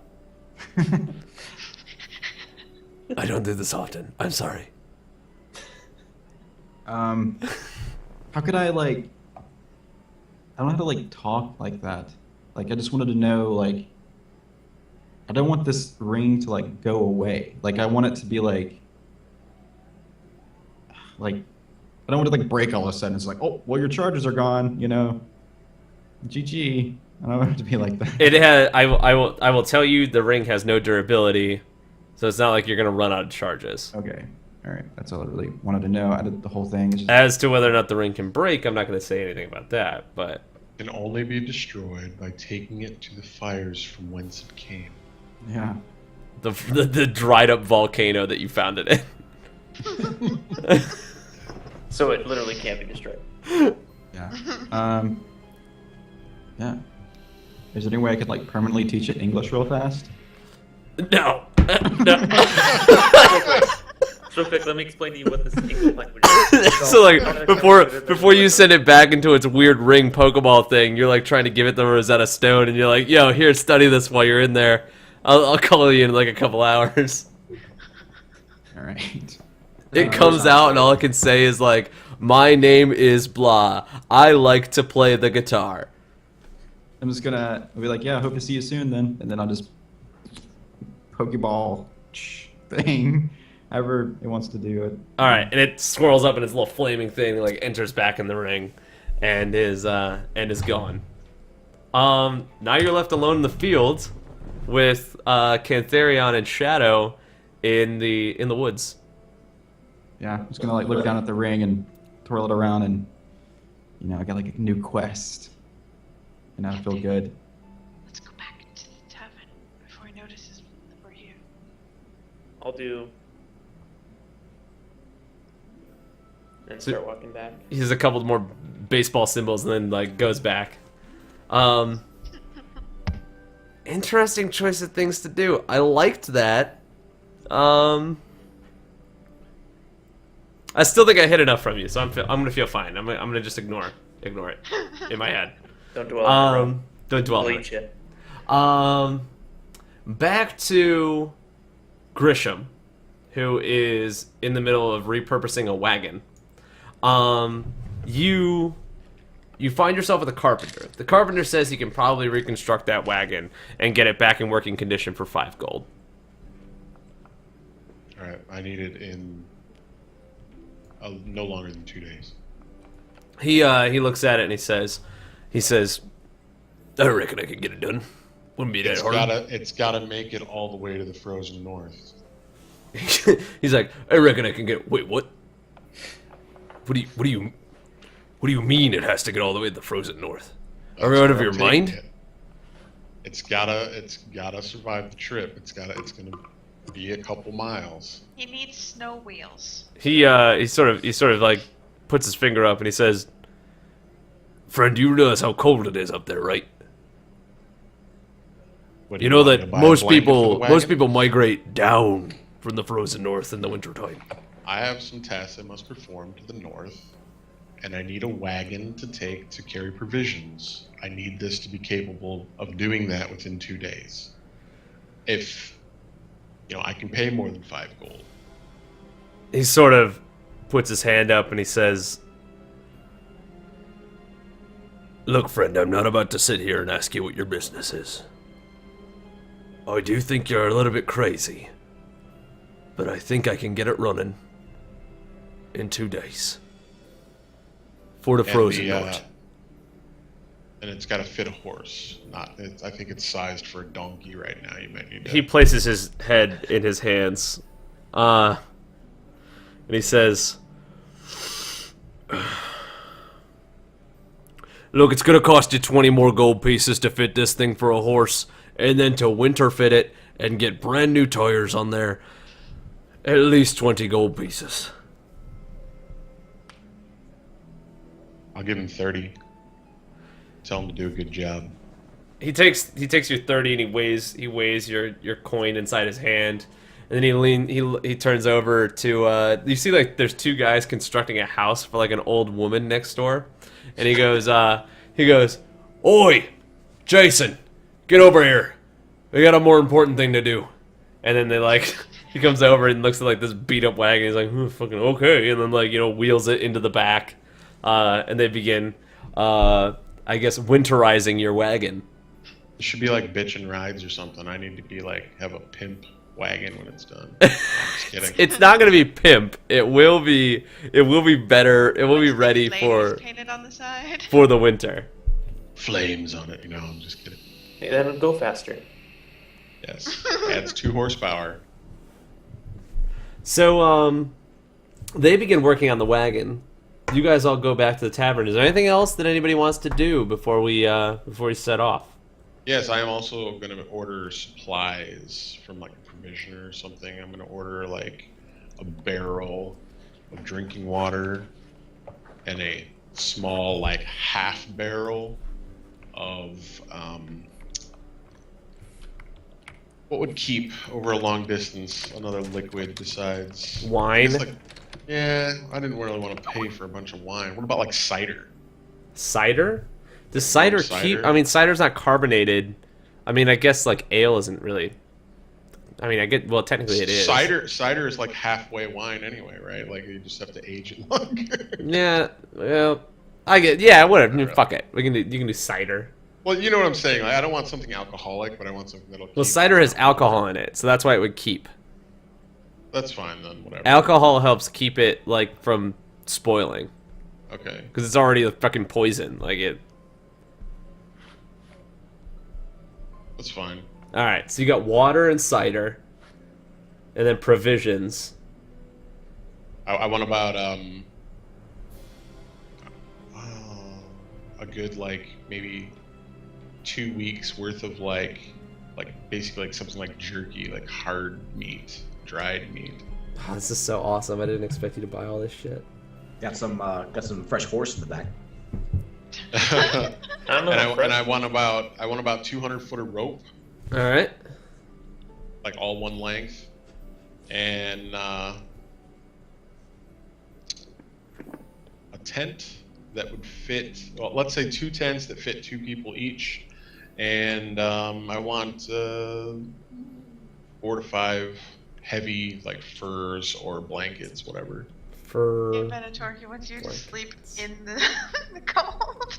Alright, so we have a barrel of water, a half a barrel of cider, provisions, so which is like 2 weeks worth of jerky, 200 feet of rope, 2 tents, and 4 to 5 fur blankets. Yep. It sounds Don't forget my two bags of turnips. And you have 2 bags of turnips, but I'm not going to charge you for 2 bags of turnips. I already did that. It sounds like basically like sort of like a makeshift like adventurer's kit is what you're like building up. Like a winter adventurer's kit. So I'll say you can probably get it for like 50 gold pieces, probably. All right. The lot. 4 to 5 fur We blankets. wouldn't know That's... that he's getting the wagon yet. So before we leave, could we, Are you also touch going to go base buy with a him? wagon with all this stuff in it? You show up with 2 Like, wagons. Holding out your gold pouch like this, like jingling it as you walk, like, hey, we're gonna buy stuff. What did you want to buy? And there goes all my money. Me? Yeah.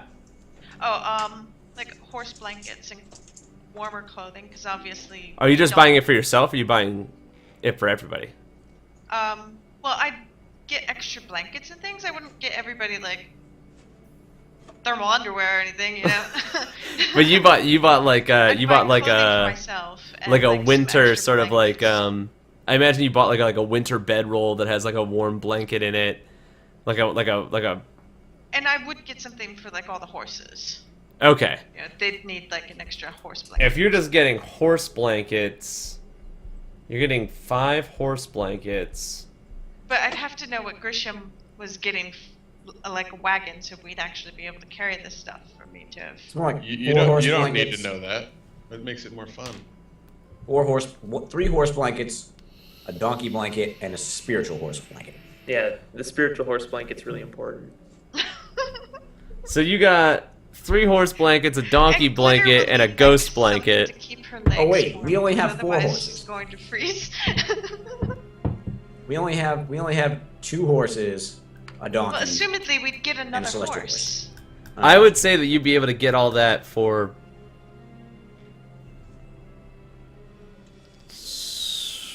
25 gold pieces, maybe? Sounds about right. While Shadow's out getting that, I want to go out with her because I want to get her some armor. You're buying shadow armor. She has no armor right now. Isn't Okay. your AC 10 right now? Like you're effectively wearing like Yeah, it's tribal clothing. Like that. I don't have much. That's why I'm trying to look and see what I can afford. Okay. You go to an armor smith, and the armor smith has like sort of like this battle cleric set that he has put together. It's a very nice suit of armor, and he's rather proud of it. It looks like it probably would fit Shadow, but it's very much like I wouldn't say it's like master craftsmanship, but definitely like expert level Yeah, craftsmanship. I just have leather armor on, and it has a base AC of 11.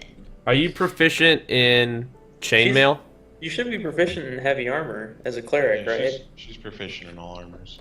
Okay, it's heavy armor, and it's covered in like actually, I'm gonna say for shits and giggles, it has like a Mauricium like sort of seal on the sort of the left pauldron, and then on the right chest it has like a large like ornate emblazoned symbol of Tyr. Oh wow! So she's gonna be like really offended. We're gonna make by it really uncomfortable, aren't we? Yeah. Oh no. It's a super nice piece of armor though. So nice that one would almost call it a magical suit of armor. It might just add, an additional resistance maybe if you So would purchased it. Would it be like plate, splint, chain? Like which type of heavy armor would it be? It's plate. Oh, I probably can't afford it then. Like, I mean, I'll find out. I'll find out how much it is. Oh man. Okay. So the If you would the ask, armor smith I'd looks have at you and he says, I see you've been eyeballing my work. I was really proud of that one. And I do the little salute to him, see if he responds back. He says, "Oh, a man of the church. I haven't seen you around all that often. Then again, I'm new here. I just came from out of town. I'm not going to say that I'm a big fan of war, but with war comes good business." Indeed. Hopefully we do not pay too high a price this time around. He laughs. He says, "Oh, there's never too high a price for fine goods. Now, tell me, what is it that you were in the market for?" Well, I nod over to that suit of armor and I say, I kind of motion down, as I nod, I kind of motion down to my full plate and say, "I am Cantherion, Might of Tyr, Savior of Farendale, Dragon Slayer and Foe of Fiends. Perhaps you've heard of me as a Hopefully also representative Cantherion, deep of pockets. of Tyr." Fair enough. I was hoping as a representative of Tyr, perhaps, as such a suit of armor for one of my companions would work out very well. He says, "Oh, but this isn't just any suit of armor, my friend. This was crafted with draconian fires. This armor could withstand even the mightiest blow. And not only that, it's warm to the touch." It looks very fine indeed. What price would you be asking for it? He says, "You know what? I like you. I appreciate a man who stands behind what he believes in. And I can tell that you're a good person, and if it were to go to you, it would go to a good cause. 150 gold pieces. It's the lowest that I could go." I almost have that.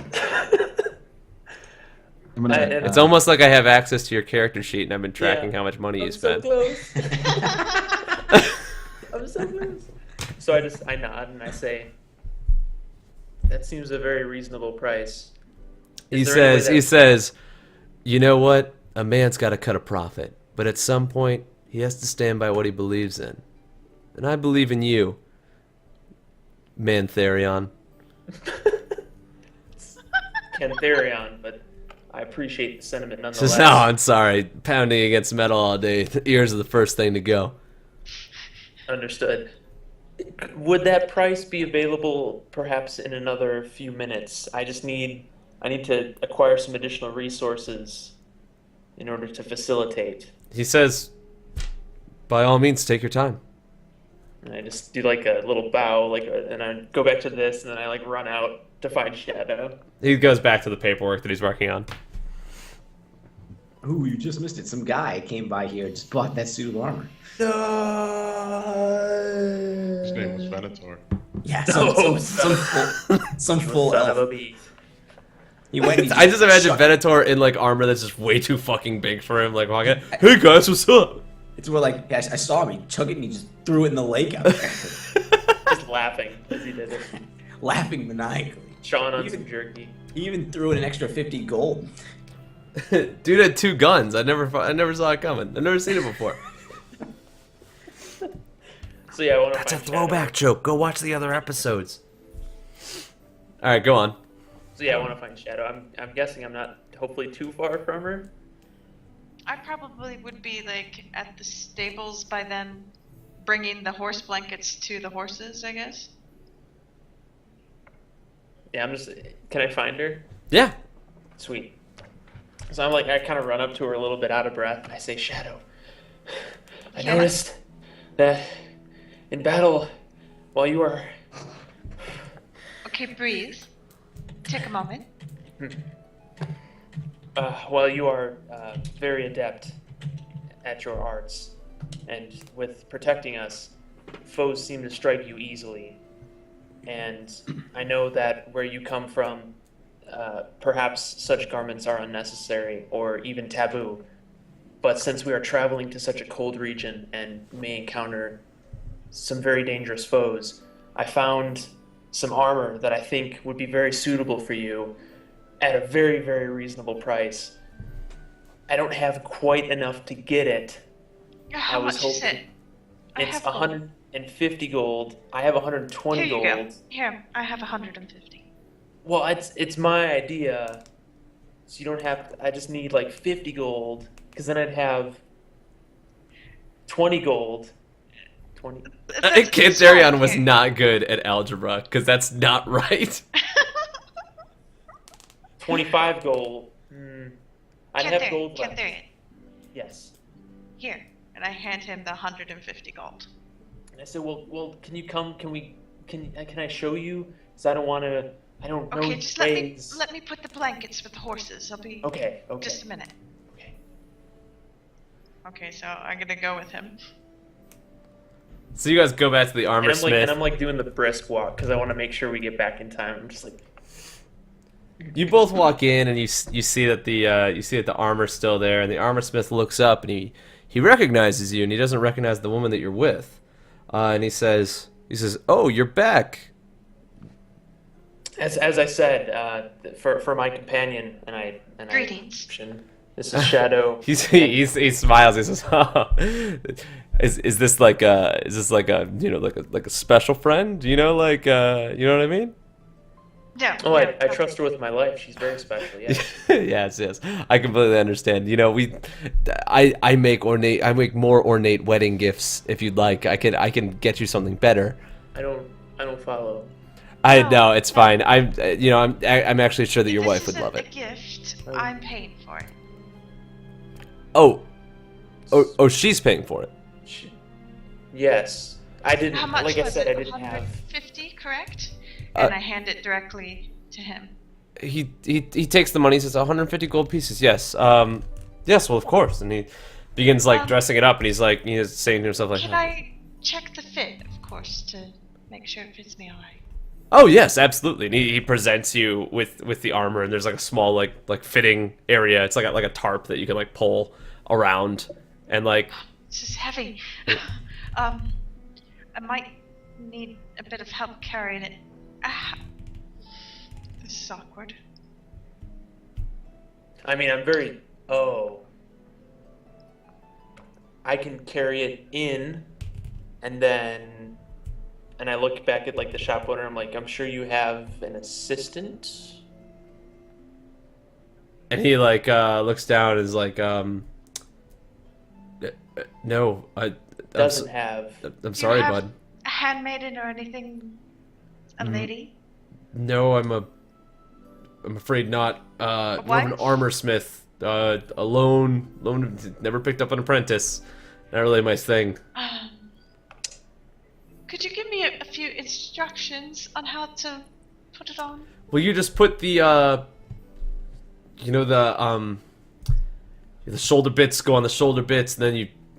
Well, No, what do you put on first? I start like motioning, and I'm like, well, I can give you like a tutorial, like I can do it in reverse, and I start like taking off the bits and the shoulder straps, and I'm like, see, this is how this piece goes on. See, I can help you with this bit.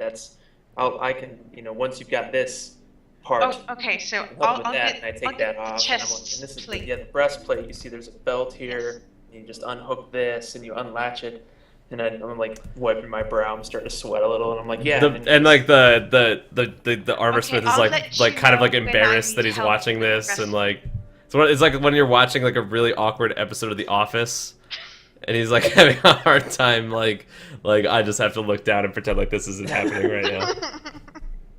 As you can see, the fit, it all depends on this latch. So you just do this latch here, and then the latch, then these pieces here, they come off. See, it's more straps and latches. You'll notice many buckles on the under pieces, and then the straps go on top.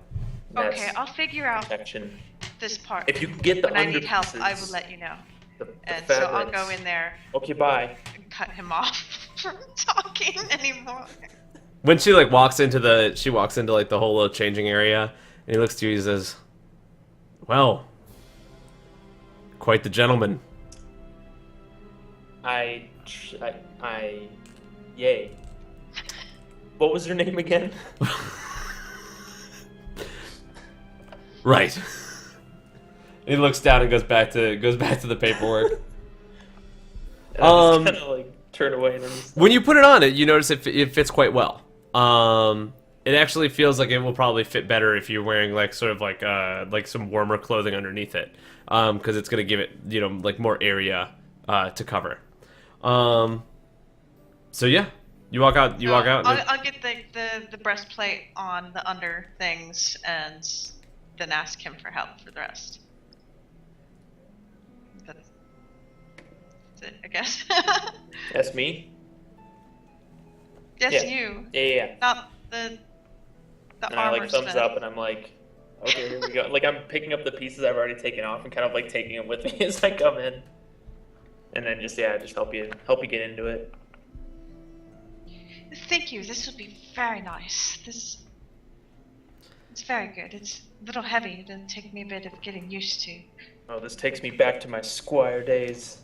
You And I should have think seen I'll me. probably need help disrobing bigger bits. Well, if you wear the warmer, because we're going to the cold climate, you'll need the warmer pieces underneath. Okay. Yes. The armor smith has now like counted the coins like 5 times. It's like, man, when are these people gonna get out of my store? Thank you very much, sir. I'll Oh, just wear it out. yes, you look great. And I'm like walking really. And as you walk out, he's like, "Wow, that was rough." You'll notice that it's normal heavy plate, but it also has 2 frost resistance. So it resists 2 frost damage if you do take frost damage.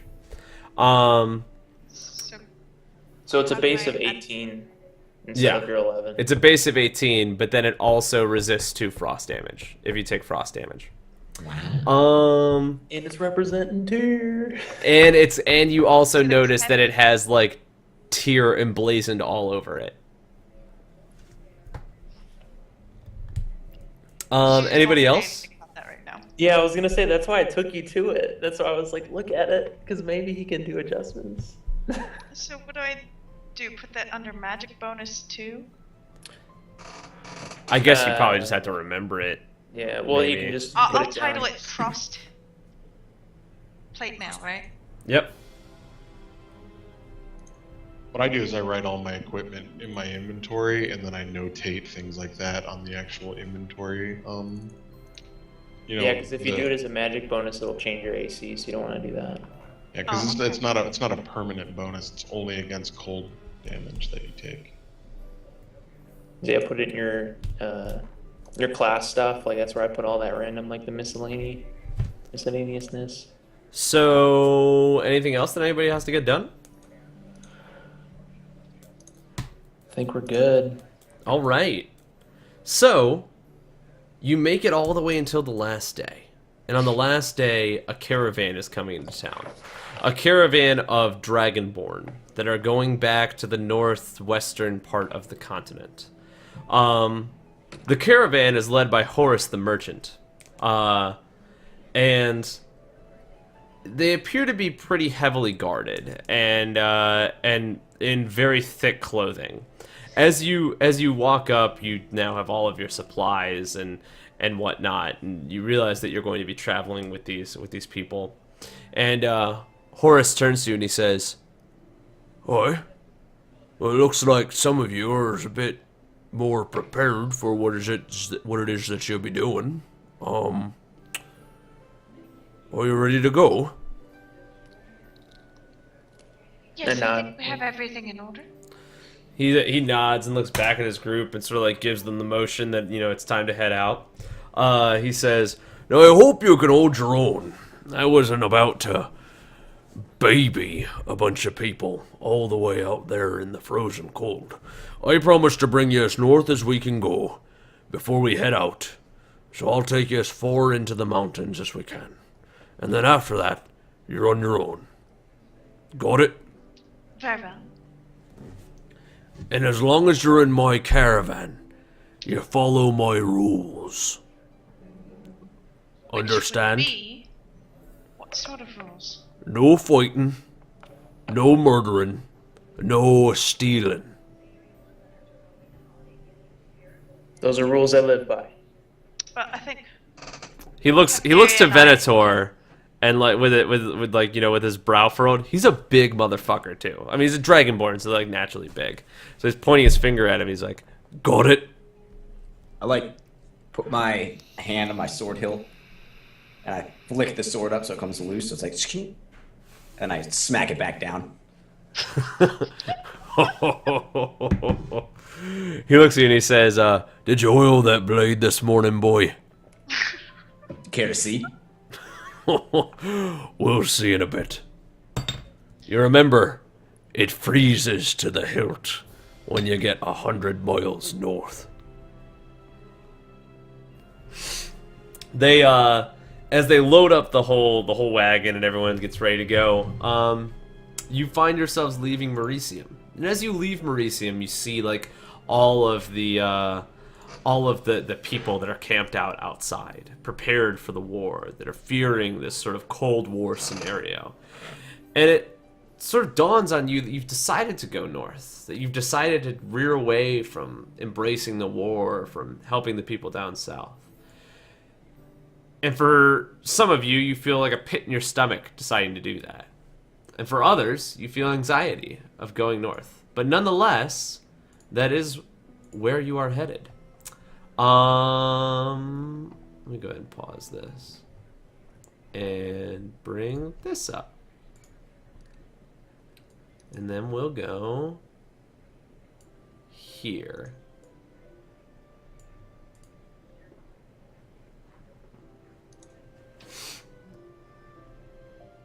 I'm surprised you didn't have like the Frozen soundtrack queued. No.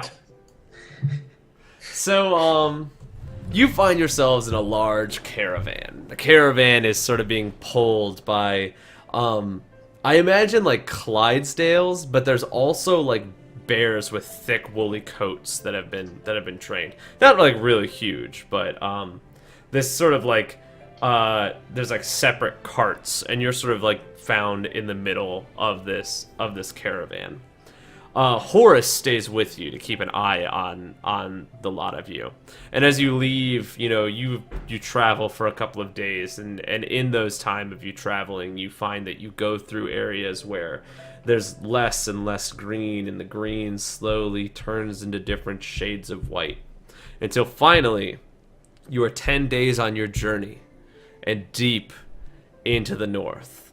It has gone down numerous degrees. Whereas in Mauritium, in the cold, you were looking at about 60. You're now looking at a day temperature of maybe about 44. And at night, it snows and is below freezing.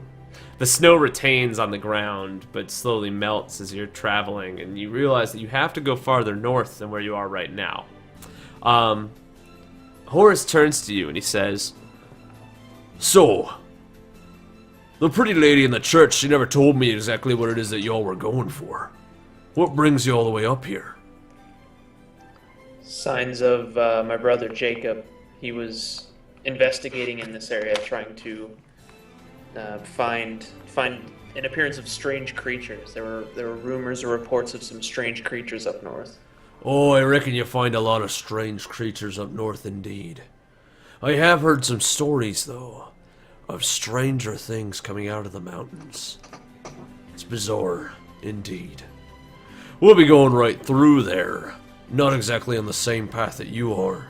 If I'm to understand correctly, you're headed to Winter's home, if I'm not mistaken." That's where our brother was last confirmed to be. "I can take you as far north as the road goes before we head off west towards the Emerald Mountains. We're headed back home. The real home. The true Dragonborn home." Indeed, we'll have to visit it sometime. He says, "Oi, I don't know if your kind are welcome. I mean, some of them are not the friendliest of folk, but even Dragonborn need merchants, don't we?" He looks at the rest of your party and he says, "So, what's your story then? How'd your lot get pulled into this?" I'm just here for the coin. He says, "Must be a lot of coin to take on the winter then." I don't really know. I just know that I'm supposed to get paid something. "Have you ever been this far north, son?" No, I've never been this far north. "Oh, well, you're in for a treat. Creatures that can tear you to bits, and if they don't, the cold will. I hope you're ready. It's tough. It'll freeze you to the bone. Make a man out of you." I need to quit picking these voices for characters. Jesus. Just don't do your Batman one. He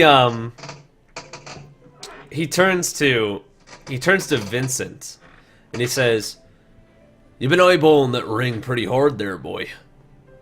Is there anything you care to share with the rest of us?" I'm gonna keep turning it. I'm just sitting there, gonna fiddle with my hands. Just keep silent.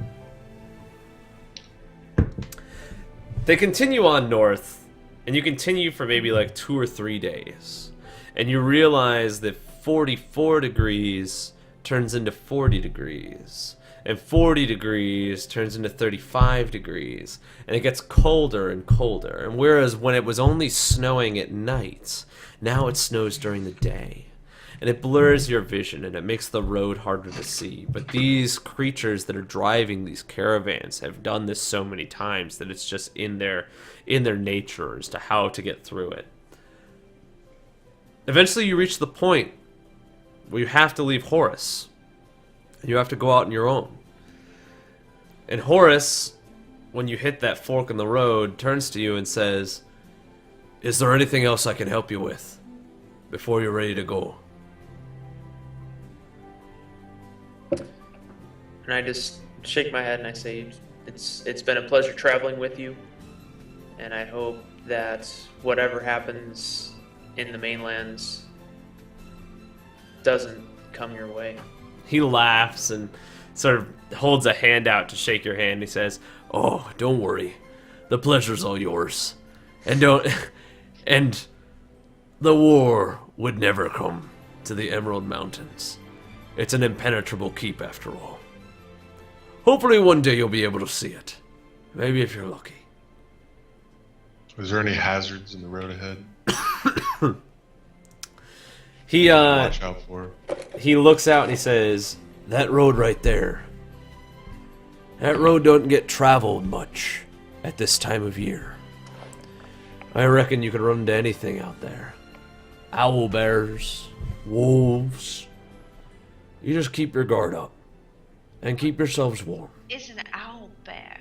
Oh, pray that you never have to learn what it is after all." On our return, could we perhaps find you to help us have passage back? He opens up like a scroll that has like dates on it, and he says, "When do you think that you'll be returning?" Well, I don't know this country. I don't know how long it would take to traverse it. He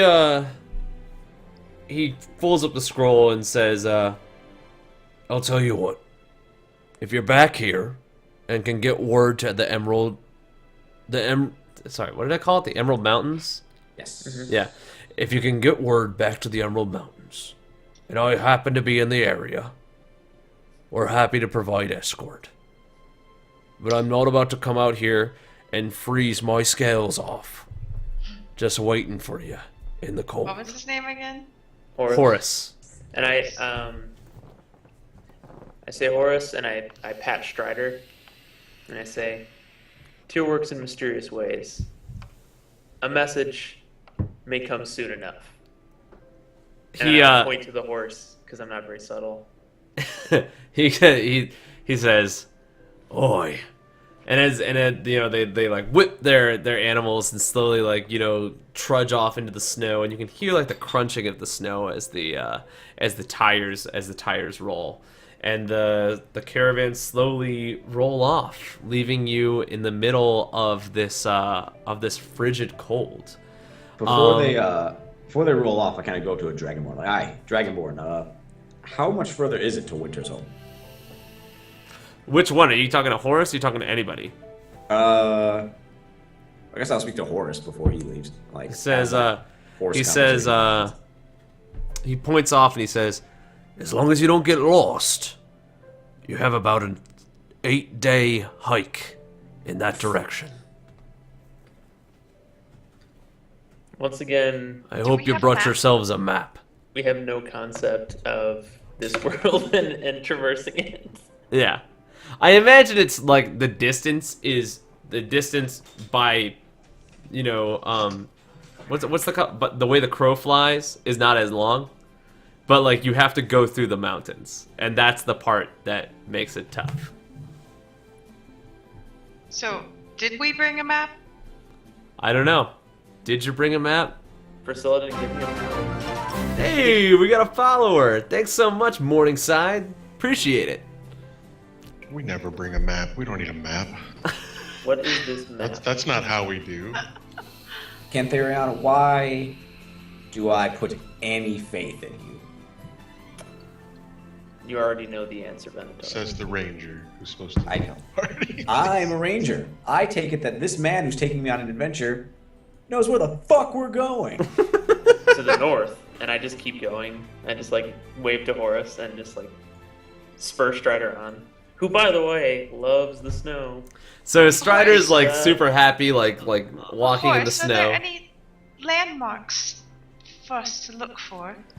He says, well, do you consider mountains landmarks? Anything distinctive? You said there's a road, right? There is a road, but it's really hard to travel the road because the heavy snow makes it very difficult for you to see the road.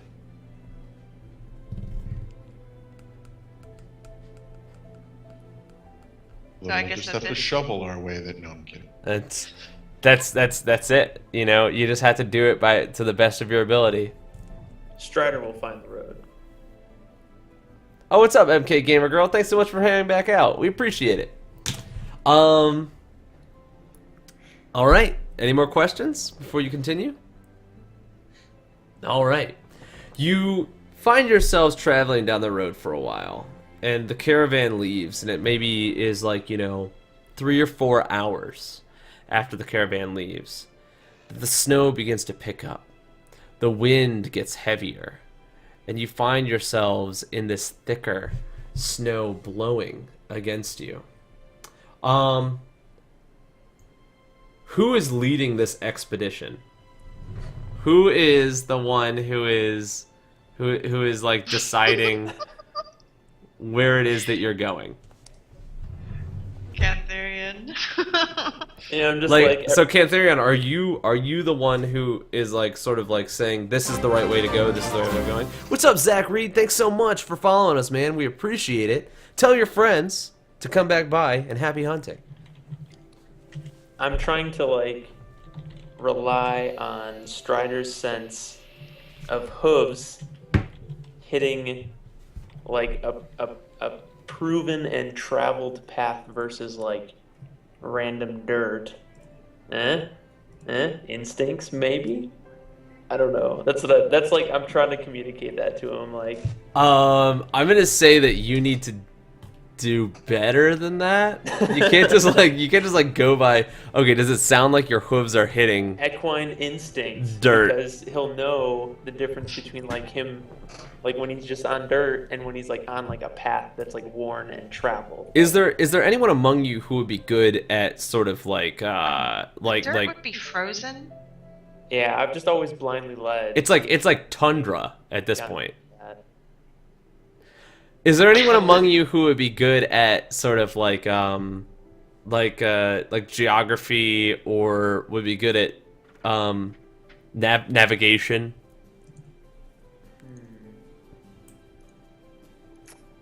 I will take the silence as a no. I have good insight into people. I have no investigation or survival. I have some innate survival skills. Again, I'll say, isn't it the ranger's job to traverse? Like every once in a outdoor while, areas? I'm stopping. So here's what I'm doing. Like I'm trying to like get close to Strider. Like somehow, like if my head's closer to his, our telepathic connection works better. Like I don't know, but I'm doing that, and then I'm jumping down from him and like picking up like a clump of snow and like feeling around and just like looking around and going like. How long are you doing this? Like until someone acknowledges me, I'm just like. How long are you all letting him do this? And so I'll let here's him the do it for a sequence. really I long do that, time. and I look around, and I'm just like, if no one's acknowledging me, I just get back on Strider, and we just keep going. Okay, so you let him do this for a while. Yes. Okay. You do this for like, 20 minutes. You get off Strider, you feel down, you feel like dirt, or what might be dirt, and you're like, okay, we're still going the right way. And then you go and you ride 10 minutes, and you feel down, and you're like, dirt, all right, we're good. And you ride like, 10 more minutes, you feel down, and you go, not dirt. What do you do? So I do the ritual one more time. I'm still like looking. Like, you're like, okay, maybe I just fucked it up. Ride 10 more minutes, feel down, not dirt. But now I try to dig up, punch a little bit of it with the gauntlet hand, and so I can kind of lift up a chunk and show it to everyone, and just shake my head, this isn't good. This is bad. So if no one stopped him, Cantharion successfully led you off the road. As expected. This is bad. And I shake it. I look back at Vincent. What is everybody wearing? I've just I'm got gonna be wearing some of the gear that I bought. I've just got a set of heavy underclothes. Just extra padding, essentially. I am wearing my normal leather armor and clothing, and I'm walking with about 3 of the 5 fur pelt blankets on me. So you're not wearing anything that would keep you warm. Me? I'm wearing it's that same padding that you use so that you can wear plate armor. I'm Yeah. essentially wearing 2 sets of that. Okay. So it's like it's warmth and it's durability. So it's Wearing like extra underpants. it's Vincent, what are you essentially wearing? long johns. A horse blanket. You're wearing a horse blanket. Because that's you didn't get anything. He's wearing a dress, actually. You What's your horse wearing then? I got that for the horse. you took the horse blanket off the horse and you were wearing the horse blanket. Well, I guess the horse blanket could go over me and the horse. That's not how a horse blanket works. I mean, He's on the like- You go horse's over back most with of the the blanket on top of both of them. yeah, if you get flat enough. That's just a normal blanket. That's not.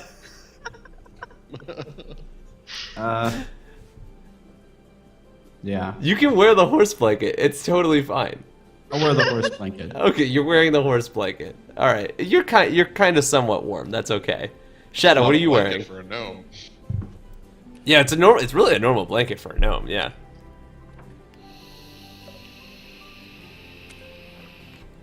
Shadow, what are you wearing?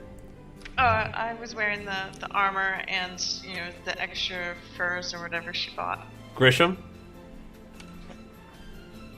Wearing normal clothes with like 3 fur blankets on me. I'm in the cart, you know. Ah, sitting okay. in the So front so seat. Grisham is like feels like super good right now. I mean, not like super good. Your face is probably pretty cold. That's a good. Venator, what are you wearing? I just have my normal studded leather, and I managed. Well, I wanted to have an interaction where I try to buy a cloak off of someone in the caravan. You wanted to have that interaction? Well, I don't have to have the interaction, but I wanted to I didn't buy anything, and so as the temperature is dropping, I realized that I'm not prepared for this, and so I try to barter just a cloak off of someone. Okay, I'm gonna say you probably get it, but it's not like a great cloak. So you're feeling like a little chilly. So now you're a little chilly, and you guys are lost in the snow. Someone needs to put you back on the right path, or back in a direction. So I look at Vincent. So I'm still holding that chunk, and I look at Vincent and I say, perhaps you could concentrate some heat to help us backtrack back to the road, essentially carve us a path. Yeah, I could shoot a fireball down like a lightning. Something less than that, perhaps. Do you remember the one time that we did the meteor shower thing? It's still really big. All right. Still think less than that. Just enough to see this is good. I think I could. I think I got it. And I just drop it. All right. So what are you doing? So I'm gonna try to blast some fire in front of me, I guess. Okay. So what ability are you using? I mean, I have minor fireballs and stuff like that. What do you call it? Cantrips, right? I could just use that, right? Sure. I just need to know which ability you're using, because whatever ability you're using, it's gonna change what happens. Yeah, it's just called fireball. Yeah, Okay. Firebolt, to be So you exact. use Firebolt towards the ground. As you use it on the ground, you can see that it sort of blasts away some of the snow. But as it blasts away the snow, you notice that underneath there's nothing but more snow and frozen over grass.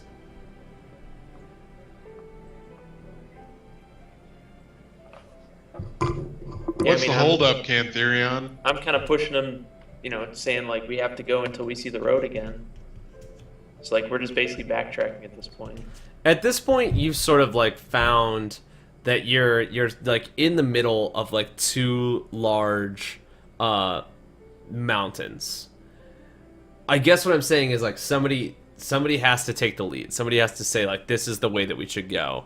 Well, My as soon question as- is, has Cantherion told us that he's completely lost? No, Or is Cantherion he has still not kind of said plowing- anything like plowing that. ahead, Oh, and so we me still stopping think and that going he's... guys, this isn't good. I don't know where we are. That wasn't me letting you know that we were lost. Like, that's exactly what I did. Okay, so I you was did like, tell I don't know us. where we're going. And then I was like, Vincent, maybe you could help us find the road. Like, Yeah, I mean, I'm like, no, we're not lost. unless you want me to like rain fire from the sky. Well, why don't we just backtrack until we get That's what back I was to where saying. you Just knew backtrack the... to the road. So like the last I point I mean, found. we the know road. we have to go north, right? We've been heading in a northerly direction this whole time. I mean, we haven't like made a right turn somewhere and are now going. How you long know, has to it the been east, are since we've been on the road? It's been around 10 minutes. What time of day is it, Rob? It's been a few minutes. It I is. don't know the It is exact- probably like. I mean, it's hard to tell because the winds and the storm are picking up. But you gather that it's probably maybe like 4 o'clock in the afternoon, something like that. If you had any sort of sense of time, it's tough though because as you get up here, the sky is gray and the clouds are thick, and the sun is not bright. Yeah, I mean that would be my move then. So I want to essentially backtrack to where I last saw the road, and then like follow it more directly. So what you're Very gonna well, do? that seems like the best course of action. As you backtrack, as you like turn around and start to go back, you notice that not only did the winds pick up, but the storm picked up as well. And the snow is coming down harder now. And you make it about 5 minutes down there before you realize that your tracks are now gone. Completely covered in snow. I look at Vincent and I'm just like, if you want to do that fireball thing, I have this thing called Scorching Ray that just shoots out 3 rays in front of me that scorch. if you think that the beast can be controlled, I was gonna suggest that, but I didn't want to like always like lean back. and I look at Shadow Thing. and I just go, We could It just does emanate ride. heat. We could just, or I could just ride Keep us warm. Ifrit. It's on fire. I mean, that's his name. yeah, sure, I'll call it Ifrit. Yeah. Okay. The thing has a name. And again, I just kind of like shifty look at Shadow and then look back and I say, I think that's our best bet. Very well. Everyone else agree? I'm just a man on a cart. With turnips. So you're gonna summon the beast now? Just don't sick it on any hapless guards. Yeah, if I can't If there there's am. an owlbear, though, by all means. All right. Okay. You raise up your hand and attempt to summon it. But as you do, you feel like a strange, like your hand begins to feel that power that it felt before, but then it diminishes and stops. And you find that your hand is just left cold in the winter air. Yeah, it's not gonna work. You feel like something, you feel like it like rises towards your hand and then falls back down. Is it something with, can you tell us it's something with the item, the creature itself, or is it something in the elements around? I will tell you that the item has no charges and cannot. It has no durability. Either the beast doesn't want to be here, or something is stopping it from being here. I doubt it's too cold because we're sitting here, so something is preventing it from being here. And Let's the just fact keep that we heading summoned north. it inside of a temple means that, you know, it's doing. Let's just keep heading north, or stop for the day and make a camp and sit out this storm. Maybe it'll clear, and we'll be able to see better. Come daybreak. Can I, oh boy, this is gonna be bad. I want to try to make a nature check to see if, like, this weather is just essentially a permanent storm, or if there is like in this atmosphere, in this area, if there's going to be any sort of a break. Sure. I don't. That's what I got. I don't know, guys. I feel Crit. one with nature right now, guys. I like touch Strider, and like my holy symbol has like a weird glint to it. I'm just like, Now I know I feel what like the So might of Tyr is channeled here. before you traveled out here, you studied a couple of books on the on the environment and the climate of Northern Oberon. As you do. Unfortunately, not on path following. Yeah, not on path following. You didn't like everyone was like, you're the navigator, and you're like, well, balls. I didn't read that book. But you read a lot of books on the climate of Northern Oberon. You know that storms are normal here. That in the winter months it gets very stormy. A lot of blizzards because the mountains sort of block off the clouds from making it all the way down into the central area. You know that it tends to be better if you go up towards the mountain, because the mountain tends to protect you from the snow if you can stay on the face that isn't, blowing nearly as hard. You don't know where the road is, but you have a general sense of where the city is, and you feel like you would be safer up towards the mountain than you would be here in the valley. And so the mountains are. I mean, it's not going to be like, oh, you have to get over the mountain to get to the city, but it's like the mountains are kind of an offshoot towards the city at least. It's more like the road weaves in and out of the Okay. mountains and up some and down some. So like So finding the chances are we'd road find again the at this road again. point is exponentially difficult. Okay. But as long as we kind of follow the general face of the mountain, I have the instinct that we'll come at least relatively close to the city. Precisely. You Okay. you after studying it, you feel maybe you would be safer up into the mountain. I've given So you more information than I planned on giving you because you rolled a fucking 20. Like, I roll well when I have no better ideas. Apparently, Yeah. I just need to stump We myself just don't more let often. anything go your way, do we, Rob? Your Kindle didn't download the Dealing with Blizzards and Not Getting Lost book.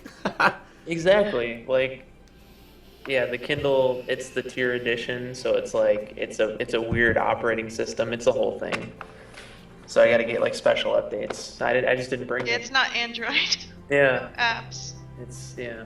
So yeah, I just relate it to the group and I say, I do remember reading this book called How to Mountain that said if you stay near the That's the mountains, book that you read? it's called How to Tyr works in mysterious ways and his followers You couldn't have called it like Climate and Sure. Topography of Oberon as written by blah blah blah. It was How to Mountain. the Church of Redemption. Well, and do what? Fucking like I'm saying all adventuring for The dummies. Church of Redemption is all about inclusion, and we know that many of the common folk are struggling to learn how to read. And we want to ensure that we educate and help as many people as we can. So How to Mount clearly states that if we stick closer towards the mountains, it'll be a safer passage. It'll help us avoid these storms, and it should be that the city is in that direction. We do need to head that way anyway. It'll be a little bit more circuitous than the road itself would be, but it's our best bet at getting there safely. Well, if you think we won't freeze to death, and that's the better option, then very well. I think can we're find it. relatively well bundled and provisioned. I kind of just like look around. Like I think everyone looks as warm as can be in these circumstances. I meant that we would be less likely to freeze to death under the mountain, opposed to here. The storm should be lighter as if we hug the mountains more. So the temperature should actually be a little bit more welcoming. As you ride up the mountainside and into the sort of like, paths that you can find between the trees and around the higher elevation, you do find that the snowfall is not as intense. However, the cold still stays. The cold remains, as if it's like a looming, never-ending, like, I mean, you don't think it's magic. You're just like, it is cold as balls in Northern Oberon in the wintertime. And anyway, you find yourselves on a path covered in snow. And the snowfall has sort of stopped, or it's like lowered itself to a small, drizzle. I mean, I guess can you is it what is it like a flurry? Is that what you would call it? You find yourself on this pathway, up in these mountains, riding along. You notice that the path is slowly getting smaller. And directly in front of you, you realize that if you are to continue to wrap around the mountain in this way, it's going to get in much slimmer, to the point where maybe only one of you can go at a time if you are to continue this way. Out in the distance, as you're seeing all of this happen, you realize that on the side of the mountain where like where it's not protected, you see that the snows are coming down even harder, and that the blizzard is actually intensifying. Intensifying? It's becoming more intense. What do you do? So, I mean, what would be like what do I see as an alternative to the path we're on right now? As of right now, you see no alternative. It's either brave. It's either backtrack and find another way, or go this way. It's brave the blizzard in the valley, or continue through the mountain. Yeah, I mean, I keep going forward and then just kind of motion. I'm gonna do more. I love the motions. I'm just like, and then keep going forward. Anybody else? Is my cart gonna make it? You gather that your cart will make it through this point, but as the path continues to narrow, you fear for your cart of supplies. I'm not saying it won't make it, but you have concerns.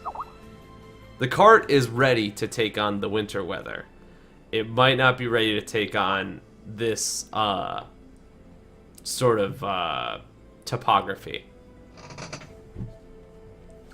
I should put you guys farther onto the map so that way people can actually see you.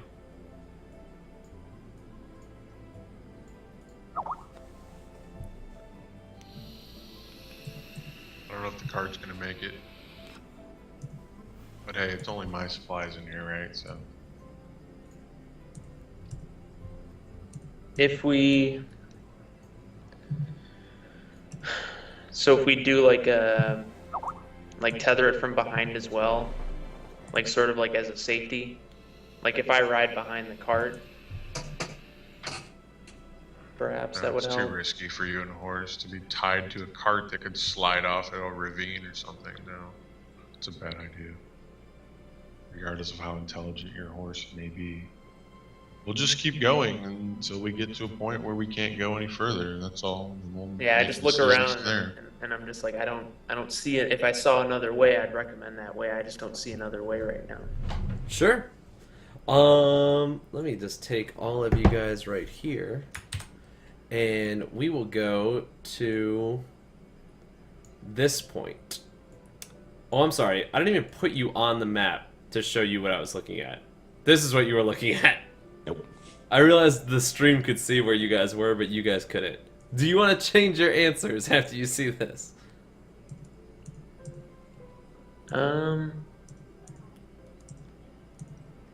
yeah, it's just like it's riding along the side of a mountain, kind of on a cliffside. Basically. Yeah. And I you mean, notice that it's getting more narrow as it continues. It's not like, yeah, I mean, it's not like there's another way up or around. I mean, just keep our eyes peeled. I'll keep my eyes peeled, trying to look for some other break or some other like potential path up, maybe like a slightly more shallow part of the mountain that would be easier to climb. I don't I know. don't think Shadow likes mountains very much. No, All right. not particularly. As you continue forward, you find yourselves in a situation where the path has narrowed intensely. Now, the only way you can see across in the distance that there's another point where it begins to open back up again, and that you feel that you'd be safe. But the only way to get across it is this narrow path that you see before you. What do you do?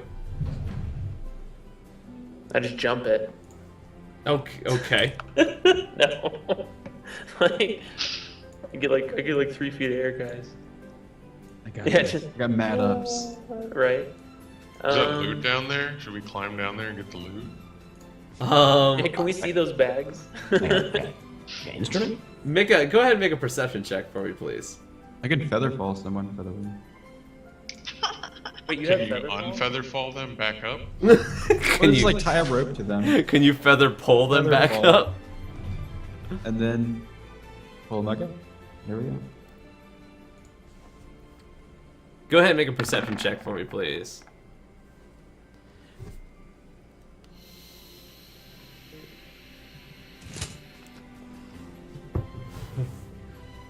Both Grisham and Cantharion notice that clearly. Oh, and Vincent and Chet. Fucking everybody noticed this shit, except maybe Joe, who didn't even roll. It's loot, Joe. Come on. It's Nah. The collective party all notices, besides Venator, who is not paying attention to looking down, notices that there are a couple of unlucky adventurers who may have not survived this trek across this narrow passageway, and there may in fact be supplies that was left down there with their unfortunate luck. You don't think that could be Jacob or anyone from his party, do you? I mean, from Oh, up here, you can we see said any it. sort of symbols? You or said it, didn't you? You had to say it. From up here, you cannot recognize as to who or what those individuals might be, Maybe you could yell down there to them. as if they're still alive. Ask if they What's need up, bros? Y'all need a lift? Guesstimating the distance, 100 feet, 200 feet. Probably probably between if you were to look at it, Just probably guess. between 100 to 200 feet. All right. Do we have that much rope? Grisham does. I didn't expect him to buy all that rope, but he did. All one piece. I mean, we're not traveling on the beaten path right now.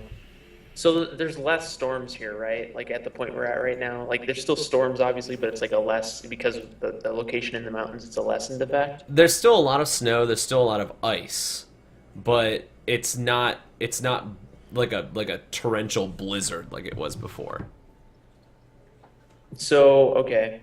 Now I want to try to leverage that knowledge into, I guess I'll try to do like a survival check to see if I can tell if anyone, like, within the past couple weeks has traveled this way. Like, would there, let's not even do the roll. Let's not even do the roll. Like, would there be any way for me to see that? I don't think you would know that. They could just tie someone to a rope, It's a terrible. feather fall. They go down easily, and then we just lift them back up. Sounds like a great idea. I'll tie the rope for you. Well, I yeah. think I could pick up the loot. That's the problem. It could be really heavy in the size of me. I look at Vincent and I'm like, well, we probably, if we have to Can't lift you make someone it back light? up, we would want our lightest party member to lift back up. Okay, I'll do it. You're gonna feather fall yourself down there? Yeah. How does With a feather fall rope. work? Wait, how many times can you use feather fall a day? Let's make sure. Because maybe we should save this until someone like. Okay, so. question, Someone how like does feather falls fall work? and is Use it dying. once. I can use it 4 times. Is it a touch It's effect? al- Do you have to like it's almost touch it to use feather fall? I believe so. I guess I could look it up. So you want to try and see if we can all successfully cross? No, I want to make sure that if one of us accidentally falls, we don't die instantly because Landon ran out of feather fall.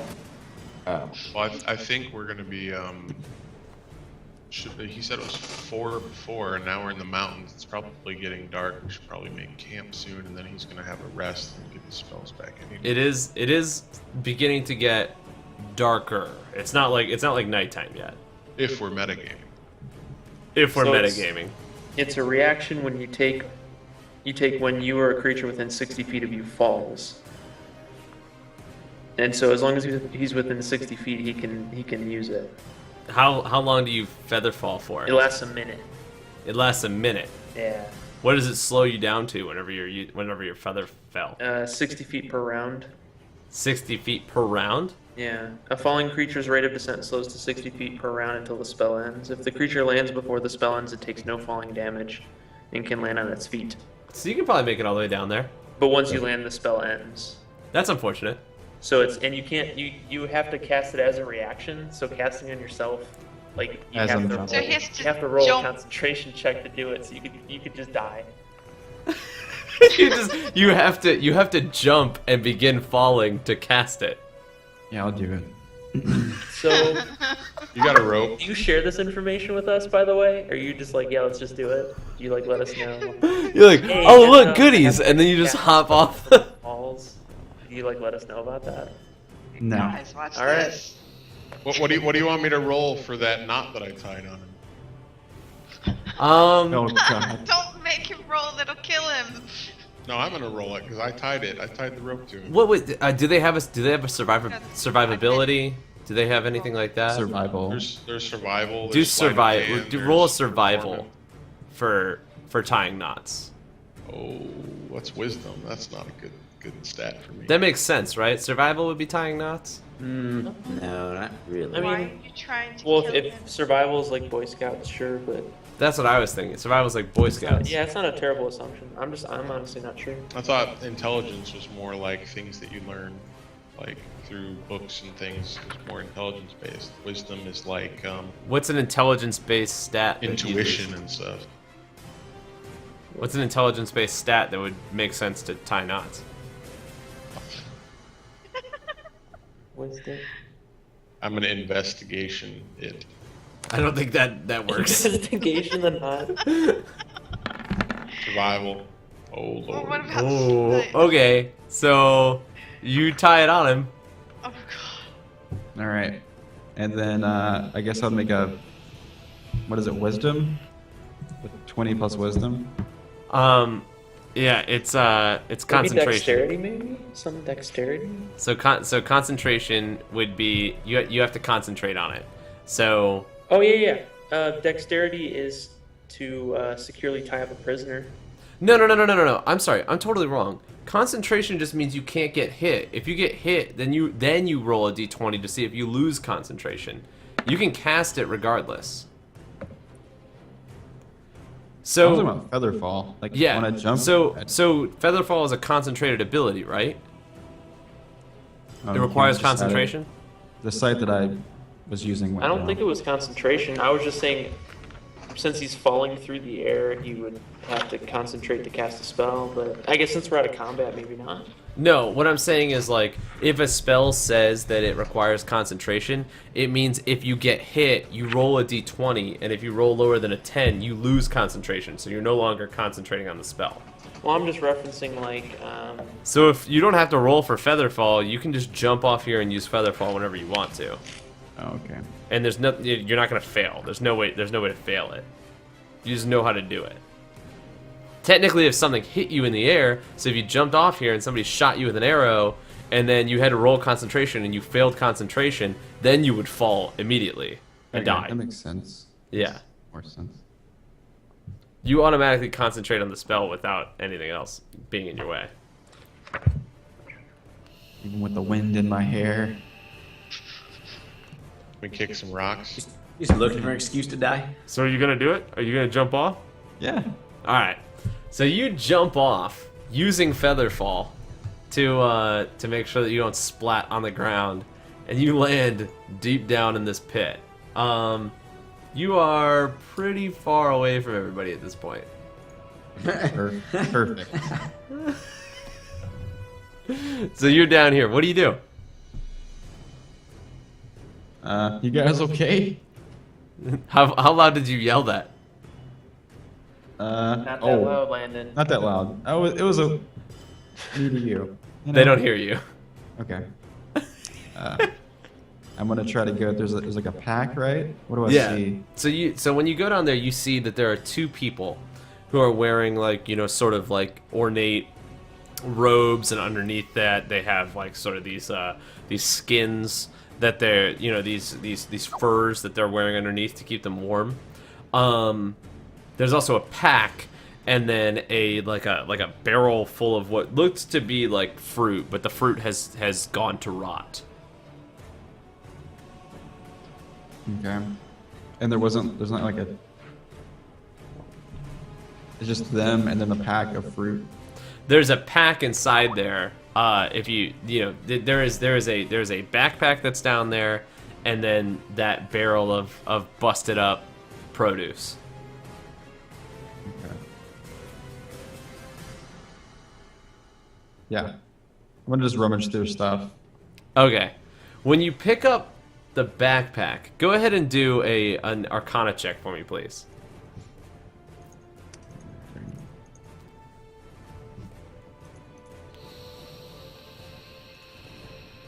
I bet these guys had a map. A 9? Seriously, you rolled a 9? Aren't you supposed to be really good at that? It added 3. Oh, damn. Never mind. Yeah. Fuck it. I'm just gonna tell you what it is. It's a bag of holding. So basically, it's like a magic bag. You can put anything in it. It's like an interdimensional bag. So when you That's open cool. the bag up, you can put anything inside there and take anything out of there. So it's like a bag of like never-ending holding. Nice. And I immediately He's not just going like, to share this that. is what Yeah, this is. you pick it up and you open it up and you're like, oh, fucking bag of holding. Like, this thing's, it's magical. It's a magic Alright, bag. is there any like just look around? Is it like just a hole in the ground, or is it like a cave down here, anything like that? Alright, There's nothing down here outside of like corpses and snow. and I'm gonna kick the guys. They're dead. I'm gonna take their jacket. I need it. I like where your head is at. So you take the jacket off of the guy and you notice it's pretty big. Like on them it looks like a normal jacket, but on you it looks like a full on like fucking bathrobe. So this is like it's a pretty heavy jacket, but you're wearing it. You had to brush some snow off it in order for it to feel comfortable. Is there any like identification for them or anything? Nah, I don't think they're carrying their D&D licenses or registration or anything like that. Like sigils or something. They don't have like dog tags or anything like that. You do notice that their robes have symbols on them that are similar to the Order. Mm-hmm. So they may have been people who were sent by the Citadel. But they're not Jacob. Yep. But you Okay. don't recognize any of them, so they're not Jacob. All right, I'm gonna give a couple tugs on the rope. You notice as you tug the rope that the knot comes undone around your waist. Can I like tie it back? Yeah, go ahead and do a survival check for me, please. Nice. Oh, Kevin had re-rolled his dexterity. He had Yeah, a it should be 23. it should be Dex. That's what I was looking up for like an hour. Oh, I was just wrong on here. Oh, it should be Dex. Okay, Yeah, if it's so- Dex, Yeah, it then the wasn't knot does survival. not come undone. Okay. Yeah, because it's securely tie up a prisoner. So I figure like that's a knot. I'm a prisoner. Like that's the closest example I could find to just tying You a are ring. never getting out of that rope ever. It's a I'm belt. gonna tug on it like 3 times, whatever. Okay. Strangely, you don't see anyone at the top anymore. Grisham toss Wow. the other end of the pit. You tug on the rope 3 times, and then the other end of the rope comes down. You remember that? You remember that beast you summoned and the trouble you got us in? Well, I could call the Summon beast your and like Ifrit and well, I jump can't out. actually. That's true. Where's Yeah. your Ifrit now? Ultimate troll. How loud did you say that? I start pulling him up. I don't Anybody say want to that. help me? I don't actually say Yeah. that. It I'll like help you. means nothing. Wait. Like bull. Wait a minute. Sorry, you're coming up. We can't hear you. Oh yeah. As I'm being like hoisted up, I'm thinking. Grisham, go ahead and do a Against the strength check wall. for me, please.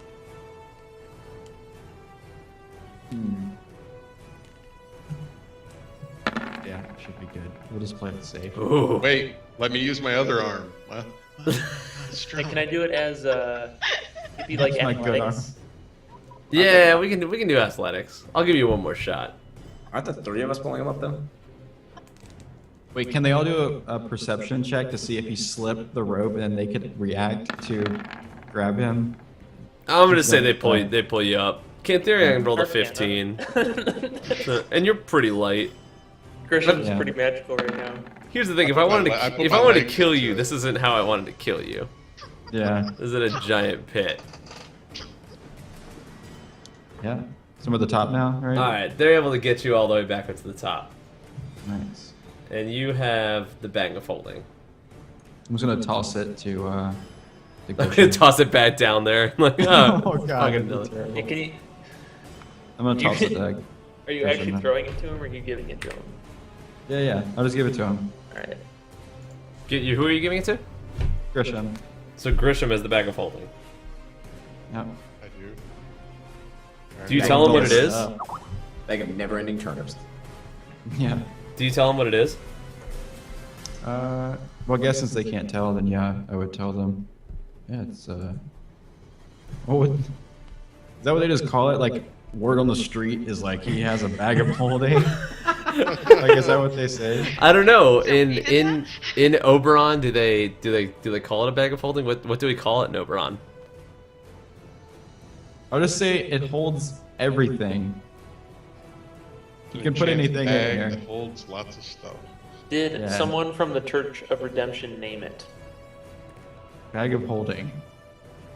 Because if someone from the Church of Redemption named it, I know exactly what it's called. What is it called? Hold the bag of hold a bunch of stuff. Nice. But It's I don't oh, think the Church it's of Redemption I is that found magic. I found an old hold a bunch of stuff. Yeah. Yeah. So yeah. Damn. we're- I- Are these, so. are these the same people that said that the rupture is the thing that knocked all the pots and pans off the wall? Yeah. The day the earth shook and Structure- knocked all the shit off the walls. They were just like, don't panic. It's I opened the top of the bag, and right along the top on the inside it says like Fred in like permanent marker, like Sharpie. It says Fred. So this is the Fred bag. There you go. Okay. Fred bag. So you now have the Fred bag of holds lots of stuff. Yep. So, All right. That wagon. So what do you do now? I don't think the wagon's gonna fit it because physics All this still stuff- apply. The bag has to open up wide enough. You can't put the wagon in the Put bag. individual turnips in there, but it's not like a Yes. freezer. It's like I should like also living say things. it's like a How do I get it into the vacuum. bag? yeah, Like- living What if I jumped in the bag? It's like a void. So there's no oxygen in there. Like you can't like get in the bag and like live inside the I bag. was hoping you'd carry Basically, me it's across. like- You can't like pour a liquid in the bag or something like that. Like it just You it's can't full- put living creatures in it because You can they'll put inanimate suffocate stuff. and die. You Wasn't cannot it, put like- living creatures inside the bag. In Living the creatures would Dimensional die inside the pocket. bag. They used to call it a dimensional pocket also. That's Because basically what it basically You think of the object that you want that's in the bag, and you put your hand in, and it basically comes to your hand. And then you pull it out. Like that's kind of how the What bags if used to you work. forgot Anyway. what you put in there? Then it would be in there forever. Or if somebody else obtained the bag and had no idea what was already in there, you can't just like reach in there and fish around and find stuff. It doesn't work. Yeah, that's the problem is we'll never know what's in there because we don't like you have to imagine an object when you reach in to grab it out. So it's essentially an empty bag to us because we'll never know. Just start imagining things. I mean, technically we a could. rabbit we and could just pull it out spend, and completely dead. spend all day just reaching, You like, pull out like a kitten. Dead rabbits. In the You older can imagine a editions, dead rabbit that's a in the older editions, wasn't there like a bag of holding and like like a bottomless circle or something that you could summon? And There was is a portable hole. Yes, the portable hole. Okay, Yeah. in one of the old editions, I think if you summon a portable hole in a bag of holding, there was like a campaign that somebody made where The world brings ends. you it brings you to another universe, and there's like a whole other world within the bag of holding that you Yeah. can go to. Well, Yeah. it's like Ghostbusters. You know, you don't know what crossing the streams is going to do Yeah. until you do it. And it's going to be different every time. So yeah, you got the bag of holding now. What do you do? Put stuff in it. Continue along this path. I mean, is there no way the cart's going to go? It's impossible. I'm gonna say that it's highly unlikely that you can get the cart down here. Damn it! I want my money back.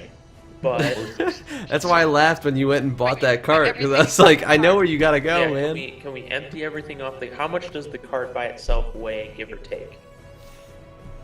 The cart? We're going Like to 100 disassemble the pounds, cart. 200 We're going to pounds? put all the parts in the bag No, of but, holding. like, one can at we, a like, time. The cart's gotta weigh like 200 to 250 pounds. Can we like tether it and like have the horse, like have it basically like one wheel, like empty the cart, take everything off the cart, we carry it manually just through this pass, and then like I like where one. You are wheel it. you are welcome to try, but I'm gonna give you disadvantage on the skill check that you have to pass this on. I'm not good at engineering. Who's good at engineering? Engineer. It was But- 60 gold. I don't care. Well, it was actually more than that. After fixing it up. It's a lot of gold. I heard this guy talking about it in the market, how he's gonna take a huge vacation because he scammed some dude. Go on a cruise. He's I offered it freely. It was going not a to scam. Cabo. I overpaid. The guy looked like he needed the money, and then he had to be a douchebag about it. You didn't hear that. You didn't hear him be a douchebag. No, You I think know. he was a nice guy. Well, here's what we'll do. We'll park the cart right here, and then maybe on our way back, if we end up lost on the same path, we can pick it up again. Just write property of Grisham Yeah, 200 pounds. on it, and nobody will take You just it. write Grisham on it in permanent marker and Yeah. knock it down into the pit. And the next person that comes by is like, oh look, a cart of holding. And when we get to town, they'll validate. It'll be fine. That's What all. about the horses? Are the One- horses going to be able to traverse this path? I will let the horses traverse this path. Well, But you that's... see what can you guys picture what I'm envisioning? Like lifting it up. Like, I'm just- like am we're I just carrying a insane? prince or something. Or we're Like not. if we're a boat carrying it above us. No, like okay, so like it's riding along the path. Like this is the path, and here's the cart. The cart's on the path, but the path gets too narrow, so like it's like It the two hangs wheels over. on either side. So it's like hanging over, but it's like tethered to like the horses, like on either side. So we got two ropes that are helping balance it, but not necessarily carrying the full weight of the cart, just part of the weight. I'm telling you, if you try and take the cart, I'm making you roll disadvantage on the skill check to It's pass going this. to kill us. It's you should not let him worth try. dying for. You're welcome to try, All right. but you are going nice to have cart. to roll. So There's what you're no way telling you me can. is- There's no way you can balance yourself on an icy cliff face and hold a wheel over the top of your head. No, Without not having over the top of your disadvantage. head. I'm saying like it's still riding on the path. Saying it's But like, it's like- one wheel's it's like on, ropes. one wheel's off the path. Yeah, it's like here's the path and here's the cart. It's still balanced on- path. It still With it still ropes. But there's seems a like rope. in my mind you could not do that without it being difficult. Yeah.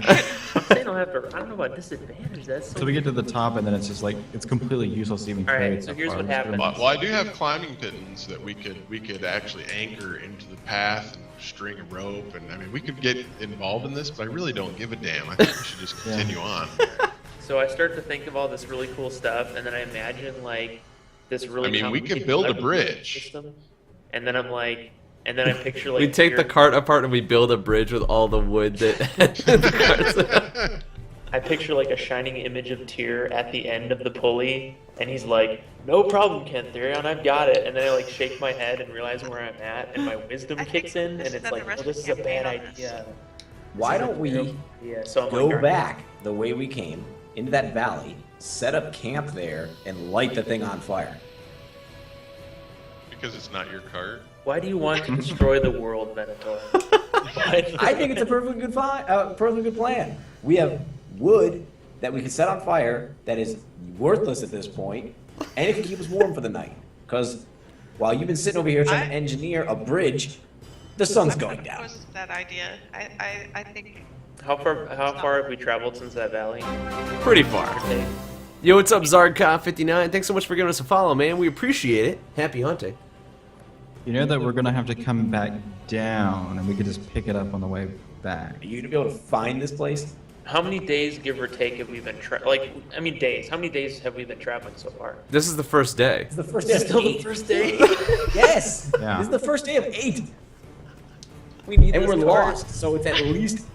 Oh my god. This is the worst day I've ever had. I told you this is the worst timeline. Is this the worst? Is this the worst day than when you got in a fight with Shorty Ironhide, Yeah. and a worse day than when you let that one bandit get away and he might have killed the whole town? And the worst day when you were supposed to find the guy who killed the people, and then you found the wrong guy, Still and then he worse. got away with it. This is worse because I can't fix it. And I don't feel like Okay, I I'm have a gonna chance start. to Couldn't fix fix it. any of the other things. I feel like the other things I had a chance to fix if I found the solution. This one, I did not. feel There's like no I there's had a no chance. solution to getting the cart Those across this solutions- path.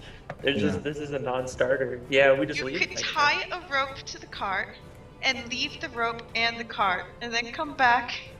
With I'll leave a We little could- piece of cloth that We has could disassemble the cart, like put it in the drawing- bag. It doesn't. Yeah, the I'll do bag a of holding is not stencil. that big. You I'll do a cannot put a stencil. wheel for a cart inside the bag. It's like a What if it was a backpack. piece of wood? It's like a backpack. Here's what I want to do. So you're going to destroy the cart until it's in Yeah. tiny pieces that you can fit inside the bag. Because technically you could do Legos. that. So then you're gonna go to a town. You're gonna like Legos. pull out all the pieces of the cart and bring it to a carpenter and go, "Can you turn this back into a cart, please?" Yeah. just drop off. I'm gonna kill the cart and eat it. We're gonna cook the cart. I think Make it's a perfectly jerky. fine plan. That. So I wanna do the rope thing. I wanna leave like a small segment of rope No. and like of my rope. No. This conversation is over. And I'm I'm gonna- taking my This is fine, tents and and I'm it's putting rope. them in the bag of holding. I'm putting the turnips in the bag of holding. Will the barrel fit in the bag of holding? I assume no, right? Maybe the small barrel. I'll not the big give barrel? you the cider barrel. I'm not gonna give you the water Alright. barrel though. I'm gonna take the water barrel. I'm gonna pop the top on it, and I'm gonna pour it into the bag of holding. Just the water. You know you can't get liquid back out of a bag of holding, right? Why not? I should be able to tilt it and think about what I want and get. I don't think that's how a bag of holding You have to works. reach in to get the What if I item. reach in and grab a scoop of water? You can't like reach in and scoop out a handful of water. I mean, Why? Why does one object? Why does one physical object work and not another? because like it has to come to you, right? You like grip Fill it. my I guess. hand. Look, we can my hand. wiki this later. Whatever. You put the water in the bag. I'm gonna do it anyway. Whether I get it back or not doesn't matter. Like, my Maybe question everything I pull out of this bag Wait, of wait, holding wait. from now Wait. on will be soaking wet. I don't know. Before you do that, how much does that weigh? What? No, better question. Barrel of water. Is the water frozen? Yes, Yeah. it's frozen. It's a giant ice cube. Oh, okay, so you're not like pouring. So you water can't fit it in the bag. bag anyway. Yeah, Yeah, the exactly. shape I- of the barrel. Now you I have- take the barrel and I kick it off the cliff. And then I put Like- the furs, I roll the furs up, and I put those in the bag of holding. And I start walking. I kick it off. I Alright. could have, Strider's not doing much right now. I feel like you could hold. Oh well. Oh well. It's gone. We waste so much role-playing time on the most mundane, retarded things. Enjoy. Amazing. So much. Awesome. Oh wait, are you trying to cross? There's a skill check to get across there. I figured there would. What is it? Dexterity. I don't know what you're talking Or about. no, I'm on the other side. acrobatics. Yeah. Too slow. Yeah, I already got that. You gotta call it before we get there. Acrobatics. Oh, this is bad. What do you need to win? Oh. Okay. Acrobatics. Oh, we're All right, you rolling? pass. Could we do? Could those of us who have better athletics do athletics instead of acrobatics? Yeah, I'll give you athletics. We spent enough time on roleplay. I had a good time sitting here. Boy, I needed every bit of that athletics. But Oh hey, man. Oh man. landed feather Oh. Good thing he can cast Featherfall 4 times. Yeah. Is the rope still tied to me? It was a pretty good knot. Yeah, it was. It's for a prisoner.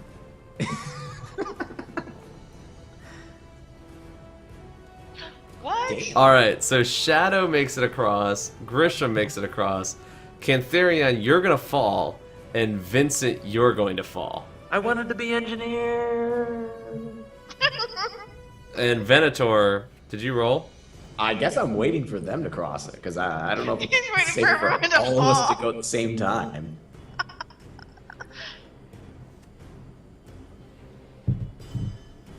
So you're just like watching. All right, so gonna do? Vincent, you fall, and Cantharion, you fall. What do you do? I'm gonna like shoot off 2 feather falls. Pew pew! Like, do you do like pistol? Do you like Yeah, pistol definitely. hands when you do it? Yeah. All right, so the both of you make it down to the bottom. You are now down to 1 feather fall left. Yes. 1 feather fall charge left. But you're both down here. Why do you guys are?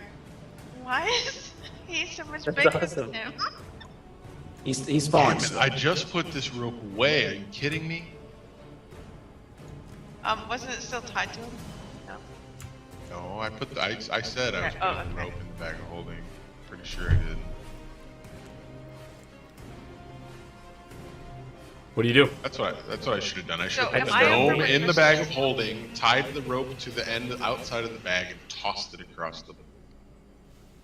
I'd start lowering the rope back down. I get it out of the bag of holding, lower the rope back down, but I'm lowering it from where I am, so they can Yeah. climb up over here on the safer side. And Okay. I have to try to re-roll, climb all the way around. They took the shortcut through the middle. That means that you have to pull them back up. I have a pit and things or whatever. I don't know if that makes a difference. So Before you do that, let me see if I can get over to your side. I can help you pull somebody up. So I'm gonna make my way over there as he's after he's lowered the rope. okay. What do we say? Acrobatics. Nothing. You make it. You make Yeah. it. All right. So all 3 of you made it across the way. I rolled a 3. All right. So now you have to do a strength check to pull these guys back up. Let's start with the little one, I guess. He's the easiest one to get up. Cantharion's gonna be the hard one. What do we say? Strength check. Wow. How did I roll a nat failure and a nat 20 in the same? I have said Wow. it before, never let Kevin be the one to save your life.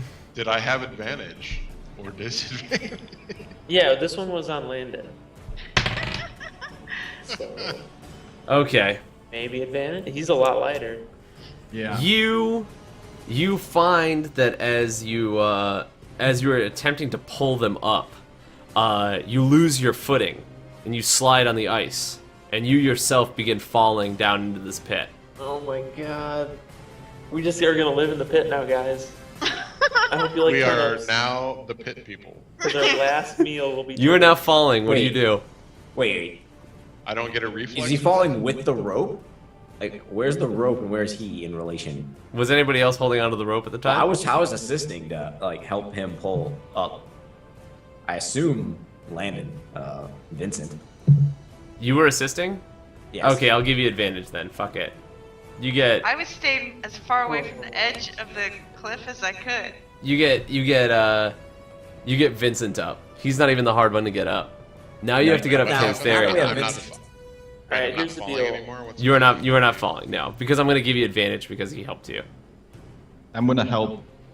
Yeah, I think Venator, all of us need to help. help pull up. You're still only going to get advantage on this, but you have to roll much higher to pull Cantharion in his full suit of armor up to the top.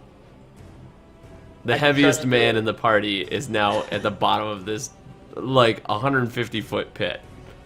I can try to do it like Princess Bride style, but That kind of wimpy. You got to make up for that. It's pretty sheer. that is gonna Okay. fail with pulling him up there. What if Someone But listening he's to also- Druid Sandstone. But he's also climbing, Rob. that's what I'm saying. I want to do a dread part the Wesley way from Princess Bride, where like I Doesn't have the Venator rope, have the- but I want to start climbing, and then like use the rope in spots where I can't find like a handhold. Okay. Go ahead and do. What would a climbing check be? Yeah, athletics. That'd be athletics. Athletics. All right, go ahead and do an athletics check for me. That's +6, folks. I'm looking at that, For those that nat playing the 1 home game. on the disadvantage. All So right. you had advantage, so you rolled a 7. You get a 7 because you had it. No, you had advantage, so you rolled a 13. Oh. Cantherion, what items do you have on your person right now? Aside from my very, very light full plate armor and super light shield and nearly weightless sword. Really massively light ego. My, yeah, I mean, it's just my armor, my armaments, like everything else is on Strider. So like the rations, like bedroll, backpack, that kind of stuff, and then stuff in the backpack. All That's right. on Strider. I'm gonna make you choose. You can either lose your shield to the pit or lose your sword to the pit. I Or can't. your pants. What? Or your I mean, life. it's not You Sophie's didn't- choice, but it's pretty rough. You can lose your shield to the pit or lose your sword to the pit. Look how upset he was about the wagon. Right? That, Give up a the piece of give up the shit. sword because you're in the mountains and you can use your shield as a snow sled. Good point. Crap. I need both of those for things. I guess in the moment, so I'm thinking I have sword. Sword's probably on the left side, shield's probably on the back. Okay, So if you I'm should climbing- just roll for it. It probably, sure, I'll just, do a coin flip. If it's less than 10, it'll it's be one- the sword. If it's greater than You 10, can hit and it'll block be with the a shield. So So if it's above 10, it's the shield. If it's it's the sword. The sword falls off my belt. All right, so you make it all the way up to the top, That was but my your favorite sword. but your sword is gone. You also had to leave your titles behind. They were too And I heavy. start to go back down. I like. They were I'm on the like- sword. I'm like looking at where my sword was on my belt, and I start to look down. And then I look around. I'm like, does anyone have an extra sword? Anyone want a feather fall down there and get it? Yeah, I look at Vincent, and I'm like, I only have one charge left. I think our lives are more valuable than that piece of metal. What do you do? Should have put it in the bag. I just grumble and get back on Strider. Let me see. What do I have in my inventory? I had some extra stuff. I like the fact that whoever travels here next and goes, oh, let's go down there, let's see what's down there, they're gonna find a paladin sword, a bunch of rotten fruit, and a busted up cask of what used to be water. This is pretty good. We're just Wait, did replacing the items sword down there. like stick into like the ground, like maybe like a rock? It lands Sword like King stone. Arthur's Yeah. sword. The next person to pull it out becomes King of Oberon. Oh, able to why didn't I summon think your of sword? this? No, what I needed to do was channel divinity because I can do it as a free action. If I had made it into a spiritual weapon, I can't be disarmed, but I'd have to. No, there's no way around it. There's no way Even around. cheat- I'm even cheating punishing the you rules, for there's no rolling way around badly without taking your life. That was pretty cool. Yeah. I can give you a weird custom arm crossbow that I have in my inventory. No, I'll just punch things. All right. All right. So I you hand, guys- I hand Cantherion a longsword, but I hand him my longsword, and it's sheathed. Okay. Did you oil it before you came out? No, I just have my my short sword. All right, so he hands you a long sword, which is frozen in its scabbard. Well, I guess next time we make camp, I've got a project. So that's All right. good. I'm always looking for a project because as a paladin, you want to keep your skills sharp and you have to keep active. You have to keep your mind active. Walking. Still walking. As you continue So the forward, horse Walking is away making it tall. across okay? you find that the path begins to open up. I love this like copying and pasting you guys. I There's just a like caribou.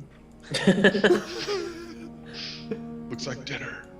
Wait, is that kind of rotted and been there a while?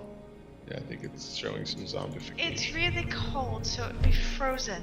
So as you walk farther, you find that the path sort of opens up, and this time you're not sort of walking on this cliff face, but you find that there's these caves built into the walls. It's getting dark now. You spent quite a bit of time adventuring inside of that giant pit, and you can feel the cold getting thicker and harder. What do you do? It's cave I time. say we go in the cave surrounded by dead things. Those do not look like safe caves to me. Looks like a bacterial infection is setting in. I could throw a torch down in the cave. You guys have control of your So characters right now, right? here's a question for you, DM. Yeah. Yep, sure do. If I use the use right Oh computer. shit! Oh, there we go. It works. if I use sacred weapon on a sheath weapon, does it still go off? Does it still work? Like, could I make the sword in the scabbard magical? Yes, but you have to get the sword out of the scabbard in order for it to work. What if it's You don't make the magically- scabbard magic. You can't like pick up a stick and make that stick magical. Well, like any weapon. Can you like I hit think something it's- so hard that it would like cut through? I mean, no, it's like was it's like a baseball bat right now. Like if I You can hit things with it. It's like if Link didn't take his sword out of his scabbard, it'd just be a metal club. Yeah. like It's if basically- I can't believe I don't know. that I packed all these supplies in my wagon and I didn't bring firewood. Oh Well, it's like- man, if I only was we'd going for broken the- down the wagon, turned it into firewood. Damn, I wish somebody had suggested that. Man, we're all dumb. Okay, we can burn your hair. Fucking shame. Let's go in the cave. Cave time. Yep. Wait, does the cave go vertical or horizontal? What do you mean? Like, does it go in or down? I guess if it goes down, it'll be covered in snow. So I guess anyway. I don't know. It seems flat. Like the cave was like, it's No, just like a just natural. Just from the picture, it looked like it's a hole going down as opposed to a cave going in. So I was just confused. Yeah, it looks more yeah, like an yeah. ant hole. It's okay. Yeah, it's just a cave. That is just the generic cave token that I picked up. Oh. Because this environment does not have caves drawn on it naturally by whatever beautiful artist designed this.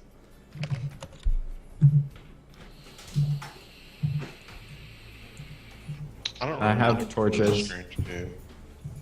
I don't think going in the cave or any of the caves is a good idea. I think we should continue on. We need to set up camp though. It's late now.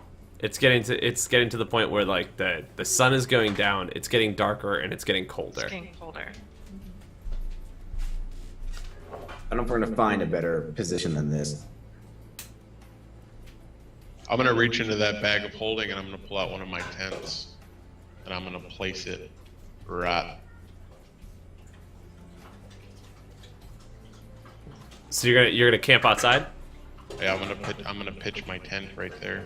Okay. And then I'm gonna get out the other tent and I'm gonna pitch it if there's enough room, and then I'm gonna put my horse in the tent. What? You didn't get the tents for everybody? What's for me and my horse? I thought everybody else would come prepared. But they're supposed to be for 2 people each. A horse is a 2-person tent worthy, isn't it?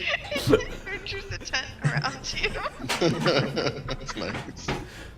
The rest of everybody else can't see that because it's drawn off screen. So let me pull this over so everyone else can see it. There you go. But my tent is red. I'm not changing it. All right. What's everybody else doing? I'll share the second tent with other people. I was more so just thinking about the horse. Force thing. Though that is why I got two tenths in the first place. I mean, yeah. I suppose humans Do- are more important and not free. do you, man? Force. Everybody go ahead and make a perception check, except for Grisham, who's constructing a tent. Wait, what? There's. Okay. Okay. Okay. Venator, you feel like you're being watched.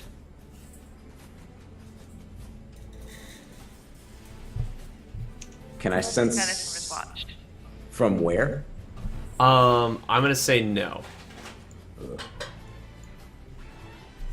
I'm going to look up and down the cliff face and see if I see anything. You don't see anything whenever you look up and down the cliff face.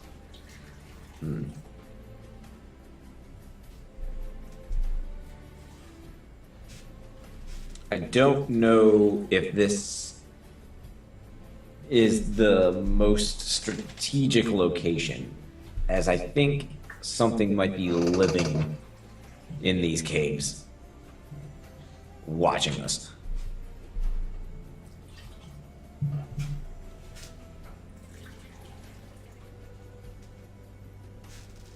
Well, what do you propose we do? Have someone stand guard. Magic Man, you think you can shoot a fireball in one of those caves? All right, yeah, I can do it. Are there any celestials, fiends, or undead within 60 feet? No. Okay, that's all I got. That's it. I'm just gonna keep working on this sword over here. you're just like, hold on a second. Yeah, I got nothing. And I'm just back to it. Getting out like a whetstone and some oils and just doing what I can. Alright, so what do you do? Do I sense any magical creatures? My favorite enemies, like. You do not. Okay. I'm gonna blindly fire off a fireball into that cave.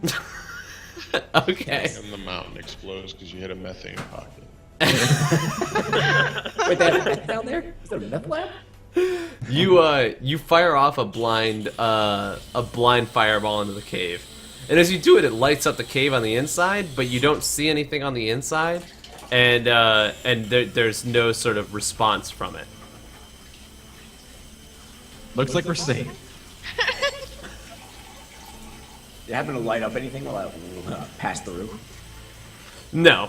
As he fired it off into the cave, it lit up, and from what he could see inside of the cave, there was nothing in there. There's a tent. Someone could stay in there, you know? Guys, there's a whole other tent over here. Yeah. I don't know. I don't know why we're looking at this cave. No. Yeah, I mean, I guess there's a tent. Vincent, could you tell how big the cave was? Like, It would. see the end. You saw the other wall when you fired it in there. The opposite Like wall. the other end of it? Oh, So yeah, it's let's more go like in. a small alcove Yeah. Sort of, yeah. with nothing in it. Yes. That She he never can see. said nothing in it. Well, nothing that he saw. Oh, just go in there.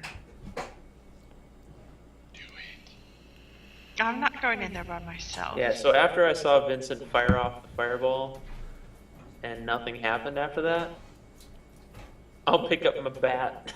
and I'll go with it. Nice. So you're going into the cave? Sure. Alright, who's going in with you?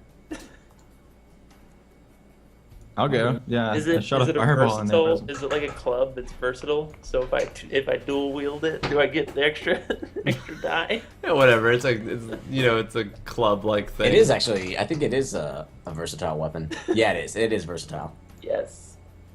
So is it like a D10 instead of a D8 or something, or D8 instead of? All right. D6? So who all went in? It was Cantherion and Oh man. Vincent I'll go in as well. and Venator. That's it.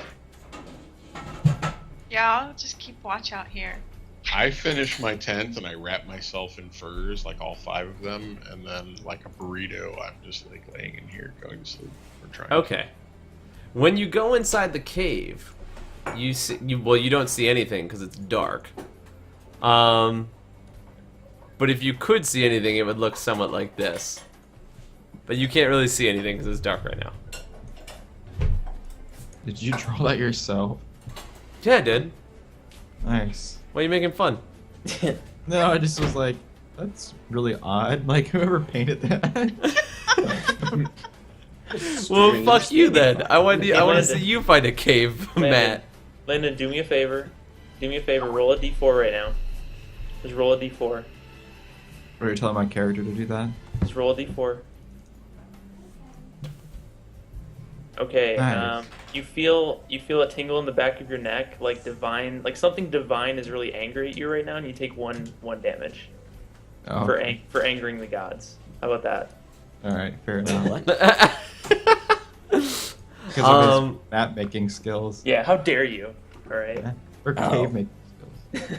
I don't know. So you find that Can this is what the inside of the cave looks like. Again, you have no light, so it's a cave I at can night. strike torches and just hand them away. I have 10 of them apparently. Yeah. So you do that? Yeah, just hand them off. So as you light up the torches, you see that the cave appears to be empty. Go ahead and do a survival check for me, please. Everybody? That's my specialty.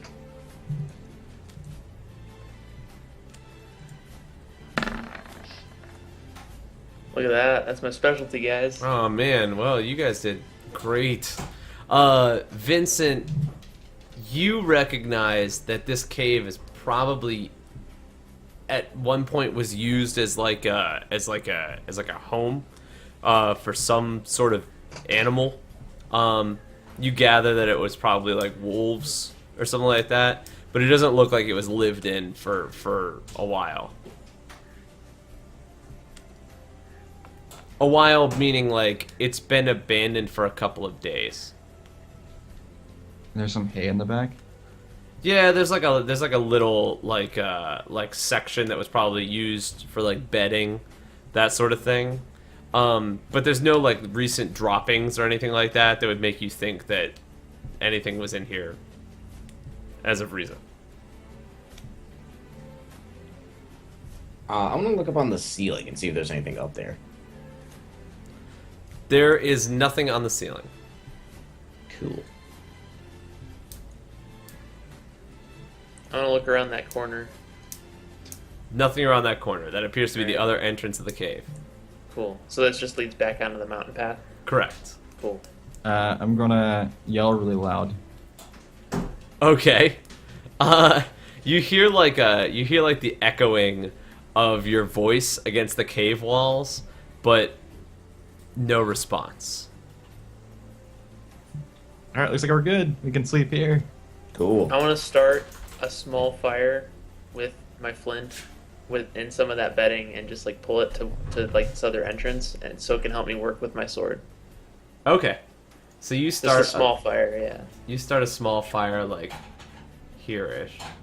Is that a ledge up or down? It's a ledge up. Okay. Why'd you put a fire on right in the entrance of the cave? It's the other entrance. Why There's would two you put a- entrances. Well, yeah, why would you put a fire at the entrance of the cave? Wouldn't you? I don't know. I mean, I Go guess that out. makes more sense because it wouldn't like cause the whole thing to be smoky. So I guess that's Yeah. fine. I was thinking of Does. trying to make it strategically so we could camp around it. But Yeah, I'm not trying to do Oh, one so you for found the warmth. beer that I bought you. then we'd suffocate ourselves. Yeah, because we don't have like a bunch of wood and stuff too. So I was just like, I Wake just want up, dead. to use what we got, Yeah. and then it'll help me work with the sword a little bit, maybe. 3 party members down from smoke asphyxiation. Yeah, we don't have our carbon monoxide detectors. Yeah. I Or a left those. cave. I left those at the church. Yeah. Oh man. All right, well, I Yeah, guess that's me. It's just. And then we're not gonna tell Grisham that this place exists, so he can just stay out there in the blizzard. Okay. I guess I'll set up camp in, Oh, one of I'll- the in the corner. I'll go out and find Shadow and let her know though. All right. Like, hey, the cave's good. Okay, good. Should we take turns doing watch? Yeah, I gotta work on my sword anyway. I'll take the first watch. Okay. So, do you come in here as well, Shadow? Yeah, I'm coming in. All If right. he's gonna be. Him and his Working on horse. that. Ted. All right. So the four of you enter this cave. Ah, man. This is not where I wanted to end it, but it's getting really, really late. Yeah, I was gonna say it's like 3 o'clock in the morning here. Okay. Hold on a second. You know, when you summon efforts in buildings and argue about fall down carts pits. for hours at a time. Look, is it an African or European cart? Hello. that Oh, makes a we difference. actually just lost the video, so it's probably Oh, did Perfect we? timing. Because Yeah. been 4 hours. Let me get. Hold on one second. I'll bring the call back, so we can give it a proper ending. Hello? I just want to bring the call back so we can give it a proper ending. Oh, good. We have everybody. Where's the music that I really like from that one game that I played at one time a long time ago?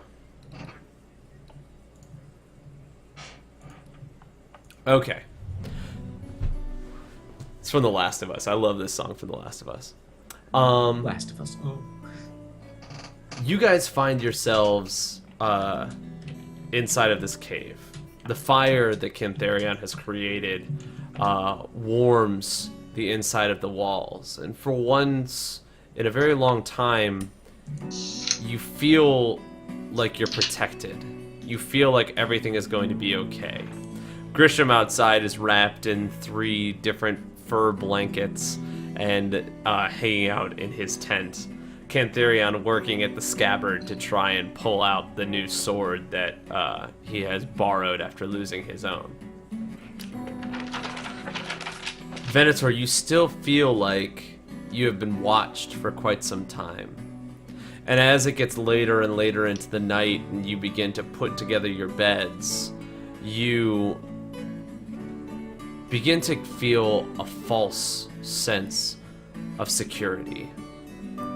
When deep into the night, you hear a very strange sound. A sound that's a mix between a growl and a yell and this blood-curdling scream. And it sounds like it's coming feet away from the entrance of this cave. We're gonna go ahead and leave it at that. Wake up Grisham. We're gonna go ahead and leave it there, with everyone where they are. We did not get nearly as far as I thought we were going to. Go figure. So I had much more planned than we already had. I can tell you that I look forward to the next time that we get together. Because you didn't get to meet all the different things, you didn't get to see all the different things that are going to happen, but I had a really great time tonight. And I had a lot of fun. It was really great. And even though we got super duper sidetracked, it's always exciting to get super duper sidetracked in a game that's a lot of fun. And it's always exciting to have your players sort of surprise you with those sort of things. So, we're going to go ahead and wrap it up for tonight. Let's go ahead and do experience. Let's do bonds and stuff. Let's do our closing statements. And then, yeah, we can do all that. So, not a whole lot of combat today. Mostly combat by accident, because we didn't think that it was even going to happen. But a lot of really good roleplay, and I really appreciated that. I think that we built a lot of really good character relationships and whatnot. So we're gonna go ahead and give everybody 800 experience points. I want to give an additional 100 experience points to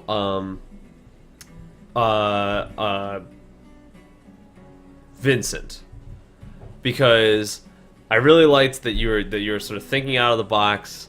You kept me on my toes, and you also pulled a couple of different things that I didn't see coming.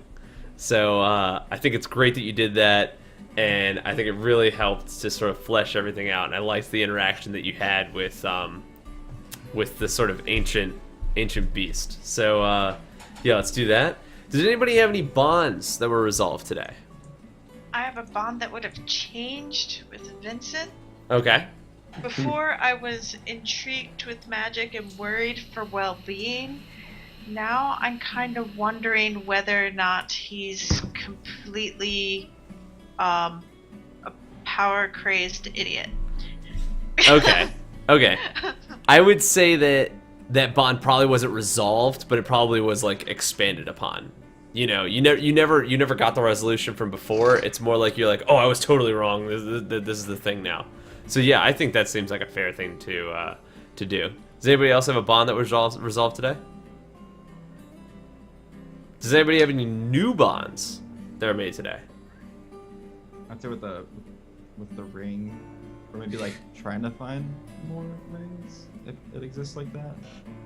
I'd give you a bond with the ring. I mean, you're the one who's been continuing summoning it over and over again. Not saying that you're the only one who can.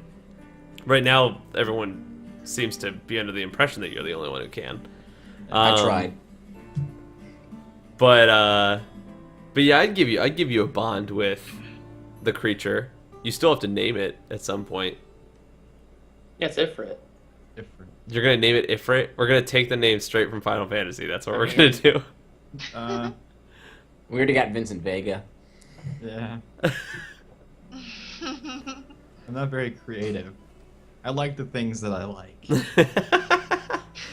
Does anybody else have any bonds that were created today? No, I just a lot of them kept on their path. Like the bond I made last time was I will save Vincent from himself in the ring. Like that's still a goal. I still don't know how I'm gonna do it or what's gonna happen. Grisham, did you bond with your horse in the tent?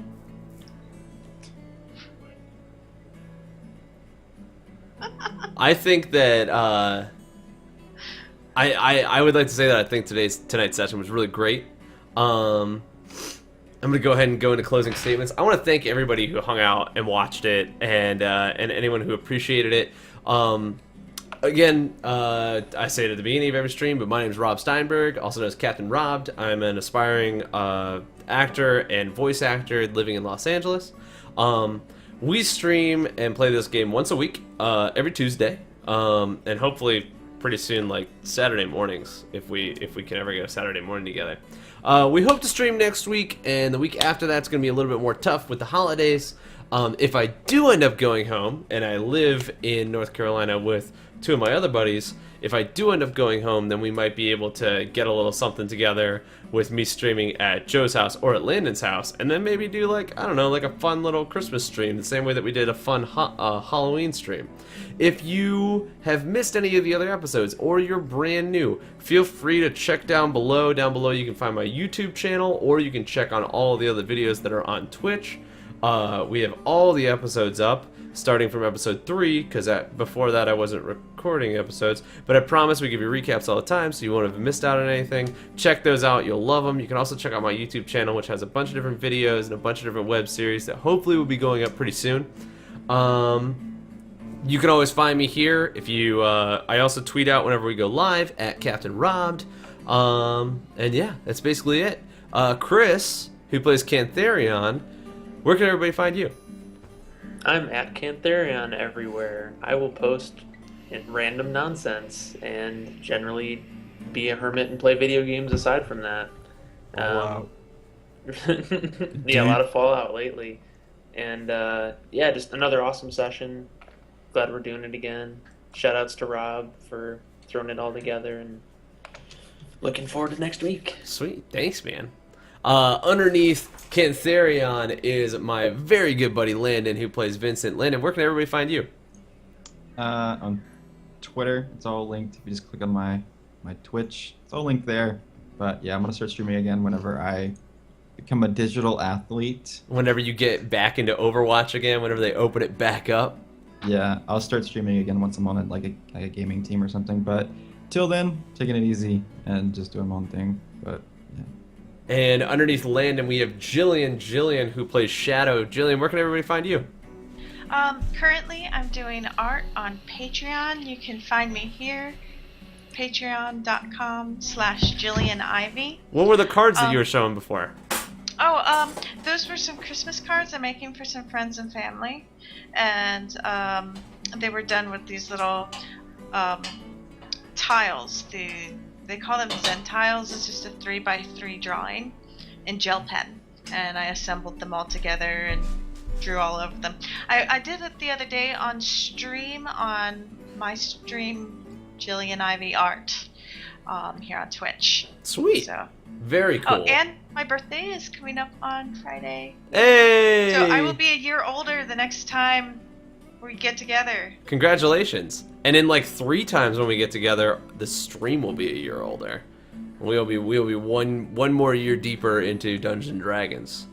I guess technically not an entire year, but to the left of Jillian, we have Grisham, who is played by our buddy Kevin. Kevin, who not only drew his own picture, but also drew most of the art for what we use on the different websites. Kevin, where can everybody find you? Nobody can find him. Yeah, I don't think so. Nobody can hear him right now. I don't think he's a real person. I think he's a bot. He's Kev bot. Kevin goes by. good. Oh, there you go. Yeah, there you Sorry. are. I didn't realize I had my push to talk backwards again. You can find me on DeviantArt, Rainson, DeviantArt. I can also be seen and heard, well, not seen, but heard on Jillian's streams when she streams sometimes. And that's about it. I don't really do the social media stuff. I'm on Twitch, but I don't. It's very infrequent that I stream anything. Also, Mostly I'm just here. if you're ever interested in learning more about the lore and stuff like that we have inside our world, Kevin has a couple of different links that he can send you to. What is it called? What's the website? Obsidian. Obsidian. It's an Obsidian portal that we have a whole bunch of information on. So if you ever want to learn a little bit more about all the different stuff that we've put together, you can check that stuff out on there. We're trying to flesh it out, but it's a little bit more difficult to schedule everything, so be sure to check that out. Yeah, the link's right on the overlay there. There we go. Underneath the And map. Joe was kind enough to link it inside the chat, oberon.obsidianportal.com. And last but not least, my best friend in the world, Joseph Meinzer, who's directly above Kevin and directly below me, Joe Covered Mountain. Joe, where can everybody find you? Yeah, you can find me over at Joe Covered Mountain on Twitch. I stream Magic the Gathering. I didn't do it for a little while, but I'm kind of back in the groove. So Monday through Friday, Magic the Gathering online. And you can find me on Twitter at Joe Covered MTN. I always tweet out whenever we're going live, as well as random Twitch and Magic stuff. So Sweet. So, with that being said, again, I want to thank everybody who came by, everybody who followed today, and everybody who took the time to watch it. If you're watching the recording, thank you so much, guys. We truly appreciate it. Feel free to tell your friends. Feel free to come on back. Hopefully, we'll see you guys next Tuesday. And happy hunting, happy holidays, and we'll see you guys next week.